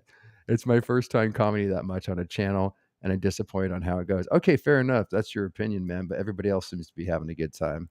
But go easy on her, man. This is her first time, and we're just having a conversation, and she's doing great, and you're going to make her nervous, man. Don't listen to, see, if you had training in Scientology, you'd be able to block that out and keep your TRs in. But I the totality of the conversation has been very positive, just so you know. So keep riffing I on these photos. totally don't have my TRs in. I know. I'm Sorry, so man. bad at my TRs. I'm bad at that shit. Just Fuck. carry on with the photos, man. All right. Don't take that personally. Render, no, impossible, but it's gonna happen, but I'll roll with it. Yeah, so there's Render. I brought Mini Mike with me to the ship because I knew that it was a possibility that I would be there. There's the Freewinds. It's that zoom in is the only place on the entire ship that you're gonna I know. know that it's a Scientology ship. I swear it was different too, Cricket. They had a much more visible promotional piece somehow. Of course, I don't remember it, where it was not this small mini thing. That's because of they've changed that, ma'am. But it was 22 years ago. Yeah. So I mean, but They've had a long time. yeah, and they've had a lot of opposition that they've run into during those 22 years, but I swear they had some beaming sign where you knew it was fucking Scientology. That was part of the excitement of arriving there, is seeing that it was a Scientology ship. And like you pointed out, the only thing you can see here, no one's going to know what Frewinds is and necessarily, and it doesn't say Scientology, which I swear it did. Maybe it didn't, but there was a bigger sign, and all it says is Sea Organization. Okay, the next photo, there's Mini Mike. Anything you'd like to say on the blurred out Mini? You don't have to, but what were you? What about these people up here? Weren't they staring you down? These are this is the place where they eat, right? Where my Yes. cursor is. Yes. Did you have So Manchurian candidates staring you I've down? got little Mini Mike peeking in the corner, which amazingly some people haven't noticed when I've sent them that photo that amuses me. But What, that you can actually see picture people staring at you if I blow this up? yeah. No, people can't see little Mike in the bottom left What are they, fucking corner. blind? It's pretty freaking clear. I mean, I ain't saying. I'm just saying. Next, we You know what have I'm saying? this picture, which is what I was showing kind of on the brochure. Cricket, I don't know Yeah. anything about sailing or ships or anything. I don't know what a carnival cruise size is supposed to be necessarily or anything, but this looks pretty big to me. And this is basically what it looked like when Alexander was trying to sell me this fucking course. And look at this amazing ship. I got to tell you, it took about 3 minutes only to walk from this end of the ship over to here. It's very small. It's deceptively even smaller than what this might look like. Did you have any desire to sneak on there? I mean, you were never thinking about getting on there. Surely you Oh my fucking God, wanted to, though, here's right? desire. Huge desire. I mean, you were never going to try I it, though, right? wanted to scamper onto that fucking ship so bad, No, you but didn't. I Trust knew me. that they would run me off. Trust me. You were better not letting curiosity get the best of you. That's. I Check. mean, You want to say something? and it's fine. But here's the question I have for you, Yes. Doug. You were on Freewinds for a fucking month and a half at least. Have you been on any other ship? Negative. And Mike has not invited me to their exclusive trip that they take on the ship. I wouldn't impose anyways. I'm not a ship guy anyways. I mean, I love the ocean. I grew up surfing and stuff, but I've never been on a ship other than the Freewinds. It's true. I mean, I don't want to go hang out on a cruise though. Like that really wouldn't interest me. Like it just wouldn't. Maybe Tell me why. I don't know, because I would see. Okay, because you're a travel agent. Isn't your thing called Go Away, which is hilarious. Yeah. By the way. Okay, so Yeah. why wouldn't I? Because I feel like I'd be hanging about a bunch of family geeks that want to go there on their vacation. I would want to get up to some You more couldn't exciting escape. shenanigans than were offered on the ship. I'm just riffing on like why I wouldn't go. Too many people. Like, okay, my vibe, and I have been on boats and stuff. That's my vibe. Just hanging out with a few friends, drinking some beers and being in the ocean. That's Yeah, way but different. there's boats and there's ships. But the cruise ships are like a thing, right? They're a certain vibe. Yeah. Why don't you tell me what it's about since you've been on so many of them and why you like going? Dude, let me tell Please. you, like, there are ships that you can get on. If you don't want to be around kids, there are ships that don't allow children under 18. So what is it? Is it swingers? Is it families mostly? People looking to hook up? No. It doesn't even have to be like that. It's just people who want to be adults, who don't want to be around children, who can do their thing and hang out. And Okay, relax. fair enough. Not my thing. And that can happen. I've never been a cruise ship guy. I've never had any desire to go. It's just, I don't know. I can't explain it. It just seems like it would be too much noise. That's not to. It doesn't have to be. You're never going to And get me that's the on best there. part of Never. it. Like the first time I went on a cruise, I was terrified because I was going on a family cruise with my entire extended family, some of whom I hadn't seen in more than a decade. Oh, well, that's plus awesome. 4,500 That strangers. sounds cool, though. That sounds like you had a real reason to go. That sounds like it would be fun. If my mom and my dad said, "Hey, let's go on a cruise ship, and hang out after we haven't seen each other forever," I'd totally be down with in that environment. Days, but not And for cruise. me, You it guys was are fucking funny. terrifying because I'm like, yeah, mom, awesome, rock on. Did you catch this, Cricket? We have some real jokers and degraders in the audience today, man. You guys say some fucking funny ass shit all the time, man. That's And it will remain that way. I want to know what bark is. You'll never get me on the ship. I Never. love it. Maybe it's the trauma from being on the Freewinds. Possibly. But I don't think so. I will remain days but I not cruise. love it. I want to know what bark is. Oh my God. That's Too fantastic. funny. All right, carrying on through before we get to the questions here. So All right, you let's have a move comment on. to make about this, though. Notice the irony of the ship I believe you were on that says choose fun versus the choose enslavement right to the left here on the Freewinds. Do you have any comment you wanted to Yeah, make on that? that was the photo that I took as kind of a message to OSA. And also a message to the people who were on Frewinds at the time, although I have very little faith that they were going to be able to absorb that message at the time. That's correct. Because they are where they are in the time that they are. And I get it. They're not going to be able to absorb that. Right next to them is a massive ship that says choose fun. No. Let me see if I can blow that up. And they can't. But they think that they are having fun, though, Cricket. That's the thing. If I was on that ship back in No, they think 2001, they're I would think you guys are just jerking off. You're just wasting They're your not time. choosing fun. They're trying to Well, save I the know that planet. that's true now, but it's just like I said, these pictures put me back in this headspace, and it's almost like I'm back there looking over at you on the choose fun ship and going, how lame are these people wasting time when they could be on this ship over here on OT8, learning the secrets of the universe and getting their fucking minds blown. But For such sure. a trip, right? Okay, next photo. So they're not choosing fun in that one, although they think they are. That's a beautiful shot, by the way. Nicely lined up. Is this a ship that you're on back here? Is it right next to this fucking thing? Or is this a different one? No, that is actually Carnival. Wait. That's Carnival? No, that's the Equinox. That's the ship that I'm on. Okay. A hell of a lot bigger. See, too many people, man. Too many people for my vibe. She kind of looks like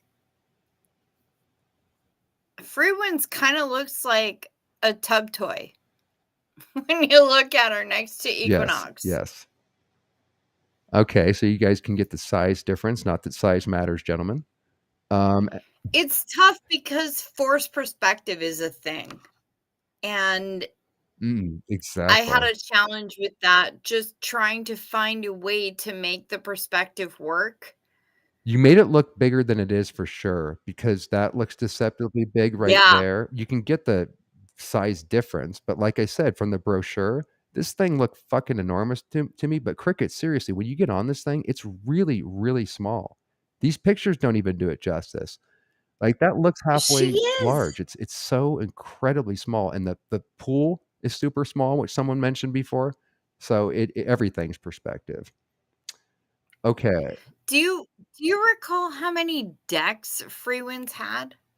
Real quick, Richard. Yes, I will, man. If I took your comment out of context or whatever, because it is hard to follow the chat, I absolutely will, man. I'll watch through the live chat replay eventually. Thanks for that. I'm sorry. What did you say, Cricket? Do you recall how many decks Frewinds had? No, but you can see there it has 1, 2. It looks like about 3. 6, 8. Oh, plus this. She's 3, looking 4, at 5, about 6. 8. Yeah. Total I forgot for about me. this, about where we slept and everything. By the way, the bunk beds, I was in with 4 people, and it still cost an arm and a leg. 4 people, 4 bunks, and nobody ever stayed there because we were always on chorus. And yeah, it was below deck, which I completely forgot about. You can tell my nautical skills are like almost zero. Because I knew nothing about boats, when I got on here. It's like, oh my God, this is going to be amazing. All right, let's move into the questions. We've been going for 2 hours and 40 minutes now. There's quite a bit to get to. I know. The time is just fucking flown. Okay, let's see here. We don't need to do another one, right? We're clearly you've definitely had enough to drink, Chow. You're gonna have to lay off. No more Right Xenia. on, But for the Meerkat. rest of the people, go at it. No, I'm just kidding. Do what you want. Am I still acting? We can cover that Cheers, tomorrow because bitches. that's kind of like that has an explanation to it. But thanks for that question. Doug, how much does it cost to do the levels on the ship? Well, OT8 is the level that you go to. Like I said, you do the OT hatting choruses. You can do all the regular choruses on the Frewinds that you can do at a local org, and everything is jacked up higher than you would get it at the actual org. It's very expensive. OT8's not too bad. I think it's X amount of grand. Maybe 10 grand, maybe 8 grand, maybe 12 grand, something around there. That's what it was when I was on the ship. But mind you, OT7 and the levels before that, by the time you get to the ship to do OT8, I would say you've invested a minimum of $1 million. And that includes all the donations you have to make to the IAS, etc., to keep your ethics in to get up to this level. So they offer OT8 at about 10 grand, let's say. The course I did was 5 grand. They're very expensive. And that's it, And I'll try to leave a price list too on the Frewinds if I can. Anything I can find in the description box. But thanks for that Because, question. Doug, you weren't even at OTA. You went No, I to was clear. OT3, and that blew your fucking mind. That was OT3 was your wall of fire, legit. Yeah, but literally, I mean, it gave me schizophrenia, which we talked Yeah. about before. But I wasn't at that level, Cricket, when I got to the Frewinds. This was I couldn't afford the Where OT the levels. fuck were you at Frewinds? I was at clear. And I figured I could get an OT boost because they're called the OT hatting choruses, which are going to make you OT before you actually become OT. You understand? So I was the perfect sell. I'm at clear. I don't have the X amount of grand to get up to OT3 and do the eligibility steps and everything because it's a fortune between clear and OT3. So 5 grand was doable. And again, I think I had to borrow it so I can have an OT boost, which would then allow me to pay for the OT levels. That's what they tell you, Cricket, like max out your credit cards, mortgage your home or whatever, because if you get if you get up to those OT levels, you'll have the spiritual power to make more money. So pay now and worry about it later. That's a good point as to how people get caught into debt, by the way, that you just brought up. Doug, Yes. I'm just here to say I wasted a lot of money. Thank you. I got that's rude as fuck. that. What did I say? No. What they said, how they played you, is rude as fuck. It's not okay. what you said. It's how they rolled you. But they don't know that they're doing that, Cricket. They're just No, they trying to do help me. know. No, They they do don't. know every single day of the world. No, Doug. my dad legitimately, wanted me to do Scientology and get on the ship, etc., because he believes, like the Scientologists on the ship and my mates, we don't think we're conning each other, Cricket. We actually believe and we'll loan each other money to help each other go up the bridge because we know the tech works and we don't feel like we're scamming anybody. We feel like we're helping people. The only people that would not be in that boat that you mentioned, no pun intended, would be the higher ups, would perhaps be the captain of the ship who's seen enough bullshit. There are people that do know that it's a scam, I would say, but they're higher ups. They have to put on a happy face and not say that. But the majority of the people on the ship and in Scientology, I promise you, my friend, we are not feeling like we're scamming people. It doesn't work that way. We're not all in on a conspiracy. We feel like we're helping. And like I said, it's not uncommon for a Scientologist to loan another Scientologist thousands of dollars so they too can go onto the ship, as an example. Honey, I know it's not uncommon, but it's still bullshit. Well, no shit. We can definitely agree on that. Next question. Are the only people on the ship doing the OT levels, are any people there for fun? The only fun that they have, one love, is they will invite like people from the island to do PR events to try to, show them around the ship. Just like if you were a celebrity center, someone's not a Scientologist, but you want to bring them in. So you bring them in for brunch or something. So yes, when I was there, they had people that were non-Scientologists that would come to basically do a tour, but all the people there that stay on the ship are Scientologists, or maybe they have a friend that was brought along that's getting sucked into it, but there's no fun there. You have to write a CSW in order to actually go on the island. I told you I couldn't even take my shirt off, even though it was a beautiful island that was 105. It was hot as fuck, and there's no fun to be had there. And they deliver OT8, the OT hatting choruses, and everything that they offer at the local org. So I hope that answers that question. Kimberly, what's going down? How long were you on the ship? I would say at least a month and a half, more like 2 months. One love comment. Please see comments by Richard. I will definitely do that before. Thank you for clarifying that. Sorry if I came on to you too strong, Richard, but I mean, Cricket, had a lot of balls to come on today. That comment hurt, man. I think you're doing a great job.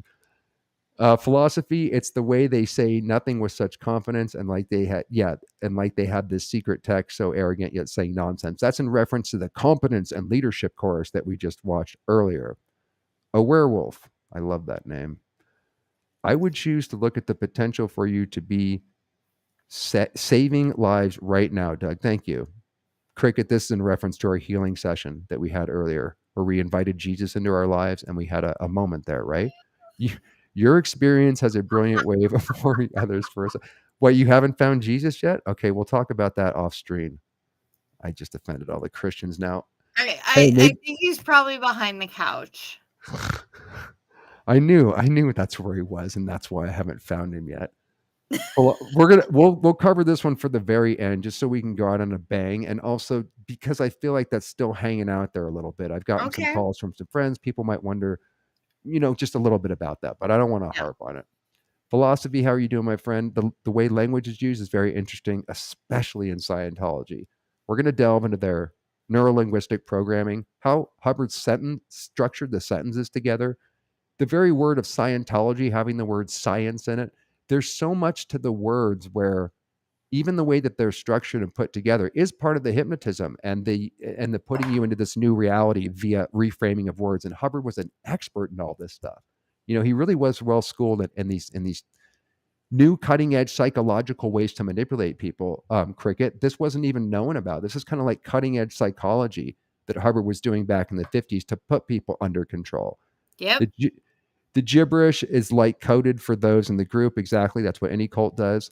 But also like hypnotic nonsense. I swear, philosophy just like makes very astute comments every time. You nailed it, my friend. Question. Doug, you do know that first casting call was fake, right? No, that's in reference to the call that I got out on the Frewinds. It was a legitimate job because I recognized the production company or whatever, and it actually was a real thing. But who cares? It was only an under 5 job, and it wasn't the series like I thought I was going to be able to postulate. Under 5 shit. I know. I was on Nip Tuck. I played a stoner on the beach or whatever. It's on the I'll link it in the description box, but it's on the demo reel that I have up. But all this shit's like after I got out of the cult, so I didn't really get any jobs. Well, I was just coming out of the cult when I got a big part on a nighttime soap opera, which was called American Heiress. And then I did a bunch of guest stars like on Nip Tuck and Cold Case and stuff. I signed with the big agency, guaranteed to have a career, as we talked about before. And then bam, the book gets dropped off. Phase 2 of my life happens, which I'm still trying to recover from and figure out since then. Long story. Pardon me. Sure. I hate to interrupt. No, I've been talking forever anyways, man. Please. What I love about you is that you're so humble, but yet you've done a lot of shit that people are like, wait, what? Was that you? It doesn't matter, though. It's not Hollywood and looking up to stars. That faded away a long time ago. Cricket, that's probably why I'm a little hard on people that are like clout chasers and shit. Like I was doing that stuff too. Like I thought I used to look up to people in Hollywood or whatever. I got to talk about that whole cult later on because it completely disabused me in the same way I was disabused from Scientology, where when people do look up to celebrities or they just go, "Ooh, I'm not a celebrity, but I was on television or whatever." It means nothing. Some of the most vapid, irrelevant people are actually in Hollywood. Not everybody, but that was another cult to get out of. But I'm not saying I'm never So going to go back, but there's a long story that you just triggered off there, Cricket. I feel you so hard because again, the experience that I shared with you about the Met Gala in 1996 that I showed up to, where there's all these fucking people who are super rich and famous and everything else, and I'm just this random asshole who showed up with my shabby ass shoes and my 5 years out of date dress and 0 fucks given because holy shit, I got a ticket to the shit. So, it's okay. You can own it. You can own that you did the thing. I can own that I showed up at the Met Gala in 1996. You can own that you did your actor shit and people can recognize you. Own it. Work it. I could care less about it, to be honest with you, but I hear you. You're basically saying you weren't starstruck either at a young age, and I never was either in Hollywood. Like I said, that's such a big subject, and I've actually wanted to talk about that because people ask that all the time. You're going to go back or not? What's that all about? There's so much to say about that I cannot get into right now, but maybe we'll take that up So many tomorrow. layers. But I know that you weren't starstruck either, and that's what that Met Gala thing that she's talking about was. She got to see a bunch of stars, even told Tom Cruise, who was there, who wanted to bump Cricket aside, who thought he could just whisk past her and flash his smile. Cricket wasn't having it, basically told him to go fuck himself and get in the back of the line. This is something where she should have been starstruck. I mean, this had every famous person and their mother at this Met Gala, but she, at a young age in her 20s, also wasn't starstruck. But a lot of people are, man, and it's just so weird, the celebrity culture. Like we were just talking the other day, Cricket, about Jada Pinkett Smith, who has literally no talent. She reminds me of Meghan Markle, Harry's wife, as Yep. HD Tudor calls them, where there's a Yep. lot of people I met in the entertainment industry where I was disabused of the idea. My thinking was, if you have enough talent, if you're meant to do this, because this was something like I can't sing like you. I always wanted to be a singer. I played the guitar and I can rip the ass out of it, but it's only because I practiced forever. But acting, I see your hand up in 1 second. Acting was my natural thing. So I knew I could develop it. And I told my parents since I was a kid, I need to become an actor. I'm going to die. It was literally like already in me, popping out of the womb. So I thought if I work hard enough, if I get good enough, it doesn't matter that I don't have a resume yet. They will not be able to not hire me because you go up against a lot of even the smaller roles. You have to go up against people that you see on television. So it's impossible to build the resume to begin with. But once you get a few credits, you can kind of go, right? So it took years to finally get that first credit. That under 5 on the Frewinds would have actually been a nice bonus if I could have gotten off the fucking ship to go do the part. But it took me years. And I honestly believe that it was about talent. And if you work hard enough, make them so they can't say no, man. Just be so good where they're like, well, this guy doesn't have the resume. We'd rather go with Jake Gyllenhaal, but fuck it, man. There's, so that's kind of what that's what I thought it was all about. And it's just really, there's a lot of people that are in the industry, like the aforementioned Jada Pinkett Smith, somebody like Meghan Markle, where it is about the connections a lot of the times, and talent has very, very little to do with it. That's not to say there's not a lot of talent in there. I mean, there's a lot of great actors and musicians, but it's not like I didn't know that before Cricket. I'm not totally oblivious, but Hollywood turned out to be something totally different. And it's a hard game knowing what I know now to go back and play, suck someone's cock, either not necessarily literally, but metaphorically, in order to do something that's more satisfying, like on YouTube, where you don't have to answer to anybody and you can actually speak from the heart. You don't have to hide behind a character. And it's actually been more satisfying just doing this the last few years. And the thought of going back, it just feels gross, man. We'll talk about that tomorrow, guys. Sorry for the ramble. Absolutely. how Honey, about the- I know that the idea of capitulating Yeah, that you to got it. There's the word. There's the word. what Hollywood wants from you is a lot of bullshit. And it's fucking hard. Yeah, but I didn't mind that part of it. If it was a fair game and you didn't have to sell your soul to woke bullshit on Netflix or whatever. By the way, we've been on strike for the last 5 months. I think AI Yep. is going to take over Hollywood. They're not resolving the strike, so thank God, I wasn't depending on that for an income, the last 5 months.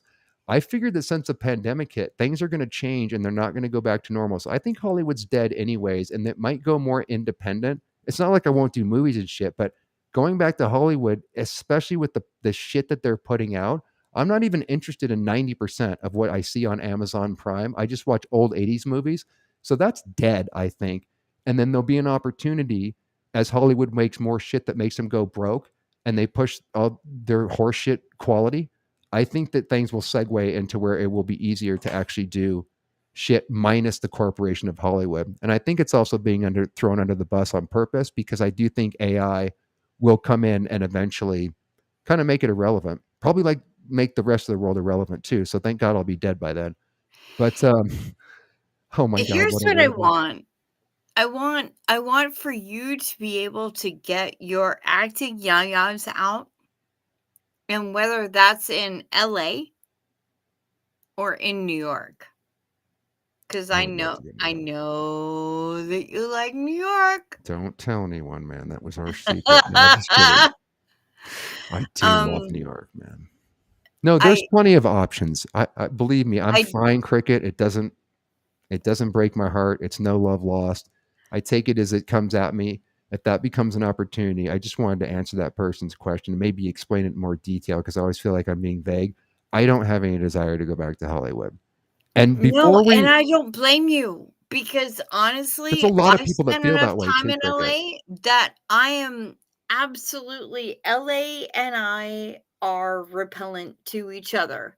Like, by the way, I'm not the only actor that feels this way. I was just watching Jamie Kennedy's channel the other day, and he's kind of been waking up, so to speak, and talking out about he was not super famous, but he was most known for Scream and some other movies. I bet you know him if you saw him. But long story short, he's just one example of somebody who I was watching yesterday where I'm not the only one not keen on the products that they put out, the hoops that you have to jump through, and also things might be changing where we have the opportunity to go more independent. But before we finish with the final comment on Goldie, we have to hit this one more time. But again, I think you need to go easy, Cricket, because I feel like you're going to fall on the computer if you do one more. So do it at your own cost, but the rest of the audience can hit their favorite poison. I'm just fucking with you.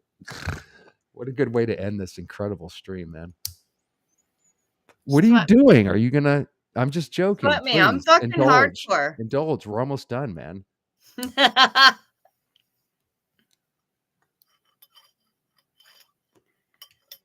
Okay. I cannot be responsible for my guest condition. Her views are her own. No, just kidding. I feel like that's a disclaimer that I had to give when we did Zero Dark Tony interview because I'm like, that actually appertains perfectly to this. Okay. So we'll end up with this. Shit. Can I just explain to people real quick what we're even talking about? Because there's been a few videos that have come out regards this person, and people might not even know who this is or why it was even kind of a big deal. I don't want to overblow it. Goldie was a moderator for everybody's channel, almost everybody's in the SPTV community. And so it was kind of shocking, for people to realize it wasn't for me about her, political or religious views. It was, and not even, let's just remove the hateful comments and the pretty disgusting stuff that is in there. And I'm going to link the video so you know what we're talking about, as well as the videos of Michelle Carpenter, who really exposed this. The issue I had was the hold that she had on the community, the manipulative email that she sent out to everybody lying to us. And so I saw two faces of her. And I had already seen that from her before, where she wanted to over control the community, which seemed to be out of altruism, but it actually became everybody love bombing Goldie in the chat. It became about Goldie. And also she collected a lot of information on us. So I'm going back in my head going, what did I tell Goldie? She has my address and she gave it to somebody with my permission so that they could send me a little gift or whatever. In other words, there's many red flags surrounding this moderator. She removed herself because she couldn't answer, I would say, to the lies. She's more than welcome to come on the show here and explain herself so we don't have it wrong. Nobody told her to, I hate cancel culture. And nobody's saying that you have to make up your own mind. So nobody's saying, go give Goldie a hard time, go tell the other channels, none of that shit. She removed herself. She fell on her own sword. And she also sent us another bullshit email, which Marilyn was kind enough to send over to me, because of course she's not going to send it to me, continuing to justify it rather than simply possibly being able to save face.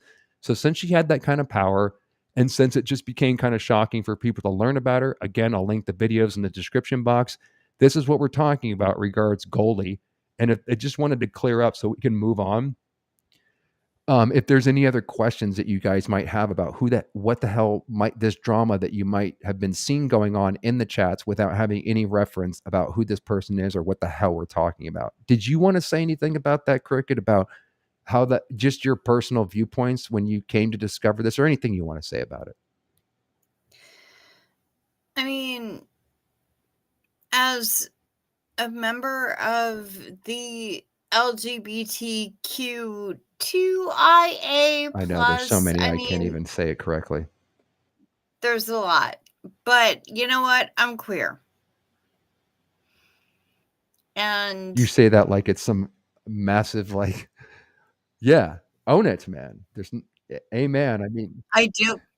we have a I lot of do. people I in this own it. community, Cricket. I'm sure you know that. So that's why, in particular, it was so goddamn offensive. Like, even if she would have, like, she's basically, I would say, has some hatred, shall we say, toward that community.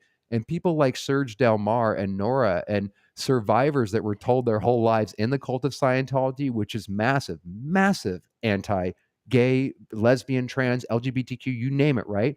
So these are survivors coming out, having, Goldie appear to be one way and loving, while her views, while maybe not, maybe they don't carry over, they show a very different character of a two-faced person who's supposedly supporting a community and people like Cricket when they actually has seething hatred. That's another, sorry to interrupt, ma'am, but we have a lot of people in this community like you Yeah, that would be no, offended I by get that. you. Yeah. In particular. I get you. I'm okay with the interruption. Sorry. Here's the thing, is that I saw a lot of things that were reposted that she chose to characterize as less offensive, Right. or maybe a little homophobic or whatever. And they were really offensive to people who were within the community. shit. And that's a problem. It's a big problem. And the fact that she chose not to see that Yeah, she took no as a responsibility problem, for it. No, none whatsoever. And actually made it our fault, she Cricket. She didn't. made it our fault. She And she didn't. also blamed it on a Zero Dark Tony conspiracy, just to tie that in earlier. There was a lot of deflection. Yeah. And like, I get when people don't want to take the responsibility, they're going to try their best to find a place to blame. Exactly. And by the way, on her, I mean, I don't have to apologize for her, obviously, but I'm sorry that she did that to you in particular, and people that would be massively offensive to, because I would have a serious reaction, Cricket, if I was in your shoes, much more than I did just reading that email. It's The fucked other up. problem is that just last night, I saw her in another chat going, "Oh, Really? I'm not that other Goldie. I'm somebody new. Who are you talking about?" What are you talking about? Are you saying that she's coming back under a different moniker? Because that's something I actually wanted to keep an eye out for. What are you talking about? The moniker isn't different, and I'm taking off the glasses Fucking just A. so that you can see my actual face. Stand back, people. The heat's coming in. You got the floor. Bring it. She Speak was it. saying, "What? Is there another person here called Goldie? I don't know what's happening." This was under Goldie, by the way. The name, Yeah. the actual name Goldie. Okay, so we'll have to The keep an eye out for actual that. name in the chat is Goldie. Here we have somebody making a comment that might explain it. Thank you. I want to know what Burke is. No, It was I a have to put person in my chat with the fucking same glasses name, back on. different picture, not necessarily her, but not Tasha. All I wanted to say on this real quick, because I really don't even want to talk too much about this person, but Crickett's got the floor to speak, because I would be offended massively if I was in her shoes. But it would be nice to keep an eye on the fact that she might actually come back under a different name. We don't want it starting all over again, right? I don't think it would anyways. Name. But I just can't see her just walking away quietly without still trying to control the narrative in the back channels or emails or something. Because Marilyn just sent me something over the other day where it looks like she's gone, but let's just keep an eye out to make sure that that doesn't happen again. Speaking to the She community at ain't large. gone.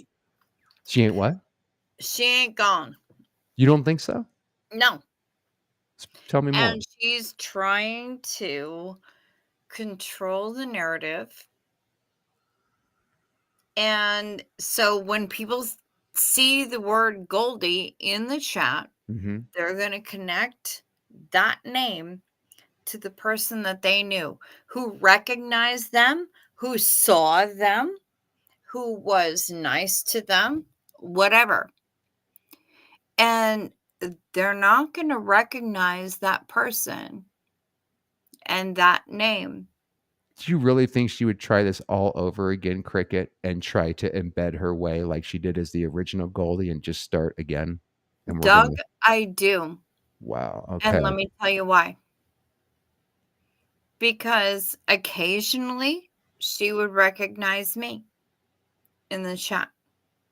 Oh, I haven't seen you in a while. What is going on? Okay, but I've told you where I'm gonna be.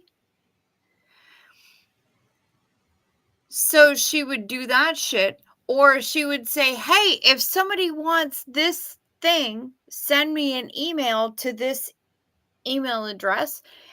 I would do the thing. Would I get a response? A recognition? No. You know what I've been thinking, Cricket, just to throw this out there to the community. If you guys want to comment afterwards, I would love to hear your opinion on this. As you guys know, I am a quote unquote conspiracy theorist, even though I hate the word. I call it seeing through big lies. But I don't like to go to conspiracy mode unless there's actual facts to back it up. So I'm just throwing this out there because I don't think that she's Scientology or OSA. I don't have any evidence to prove that. All I'm saying is, what was her angle? She got so much data collection on all of us. You know, why would she spend so much time? And then the Gab profile, she did 28,000 posts. That's like 30 some a day if you're doing it 24 hours. Something, and then somebody suggested she's a bot. Something doesn't add up about her. I think she is a narcissist, like Cricket's pointing out, and I'm glad you brought that up because I think she actually would probably try to insinuate herself back in here. Again, this is all speculation, but something doesn't add up about her. And I've been thinking about the information I gave her, and then I just want to know what you guys think because we're still missing something. I want to move on, but what the fuck was her motive? And we need to know because I think you're right, Cricket. I think she will actually probably try, although it'd be stupid, but it worked once, to crawl back under this, either under a different name possibly too. We definitely have to keep an eye out. What the fuck do you guys think without getting, accusing her of something she didn't do? You know what I'm saying, Cricket? It doesn't add up, man. Huh? I think we have to keep ourselves safe. Yeah, but it's hard to keep safe from someone they know who we are. We can see us right now, right?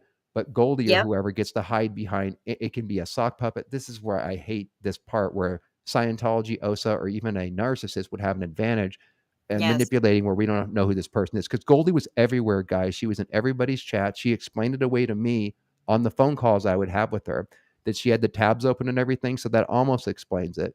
But how do you make so many posts? She's not the only one. Well, I didn't think so either, except for the fact that she always sounded like the same Goldie. But then somebody suggested it could also be a bot, which could impersonate it. I don't know how deep the rabbit hole goes, guys. Whether or not that goes, she's not the only one who has shown up on multiple channels. Meaning what? She's not. You think there's multiple people? Insider knowledge, and not shown any receipts. What are you saying, though? Are you saying, because this is what I thought, that she had given out? I'm saying that there's another person within the chat even within the chat tonight, who's challenging me. But what does that mean? It means that somebody's like, "Oh, are you a real ex-Scientologist? Are you, whatever." There you go. We just need to know the mods personally, or at least vet Yep. them. I know everybody, by the way, you guys that reached out, I got back to most of you, but I'm still feeling out if we even need a mod, because I mean, I can pretty much do this myself. And the mod has a lot of power. So I'm hesitant actually. I trust everybody that reached out, but why even give over? I'm so paranoid about this channel anyways. There's always funky shit happening. So the less fucking people I Doug, have to I will worry tell about, you. I don't even want to do it. I will tell you why. I will tell you why you in particular need a mod. Really? Because, and you know that I have mad love for you. You don't have to butter me up first. Give it to me. Give me the hard love. Tell me what you're going to say. I'm not saying it to be an asshole. I'm not trying to butter you up. But sometimes things come on a little fast and you need somebody else there to pay attention to the traffic. You're right. You're absolutely right. You're right. And when you said about things coming on fast, you got it. Too fast. Okay, I will get a mod. In fact, we have one. Joan Spring. I don't think she's watching. Joan, if you are, or you watch the replay, I just need you to throw a comment in this video so that I can tap. The way I have to add you as a mod is you have to have a comment there so I can hit you on the YouTube, and then I can add your YouTube channel to the section on YouTube. But if you don't make a comment, I can't throw you in here. But Joan, I trust she'll be fine. 8 Point says he doesn't agree. I'll consider it, but we're going to start out with Joan because we go way back, and hopefully she'll just turn on her notifications and be here or not. But we can at least have somebody in the meantime while we work this out, because it's not. I'm not trying to make it a big deal, but you bring up some good points, Cricket and shit, where, yeah, it probably would be nice to actually not just let that slide. I think that's it, Cricket. I mean, we've been going on for quite a while. Jesus Christ, how long have we been on? How long have we been going? There's almost 200 people here. It's 3 hours and 12 minutes. This has definitely been the longest stream I've ever done. But if you guys don't mind, in the comment section, since we covered a lot, anything you can do to help out the community or add to the information about the Frewinds or anything we missed, always love hearing what you have to say. And we can also take those up and expand on them in tomorrow's Dazed After Dark. So just to end off here, I was going to do another video later tonight, but I think we'll hit it in the morning about what we talked about with one of the Jane Does. And there's 3 interlocking stories to show you in real time what Scientology does to try to shut this case down. And it's just so bonkers and stupid. So let us know your thoughts. We'll see you tomorrow morning with that video. In the evening, 8:00 p.m. As Chow mentioned, we hang out. We say Xenu every 10 minutes and get fucked up. And we talk about anything that you guys want to talk about. Not dissimilar to the kind of loose conversation that we had here. And I think this is the most appropriate outro to use for this evening. Cricket, thank you so much for joining us and just doing an awesome stream. Guys, thanks so much for being here and creating a lovely healing community, as corny as that may sound. And we'll see you very soon. Have a good evening.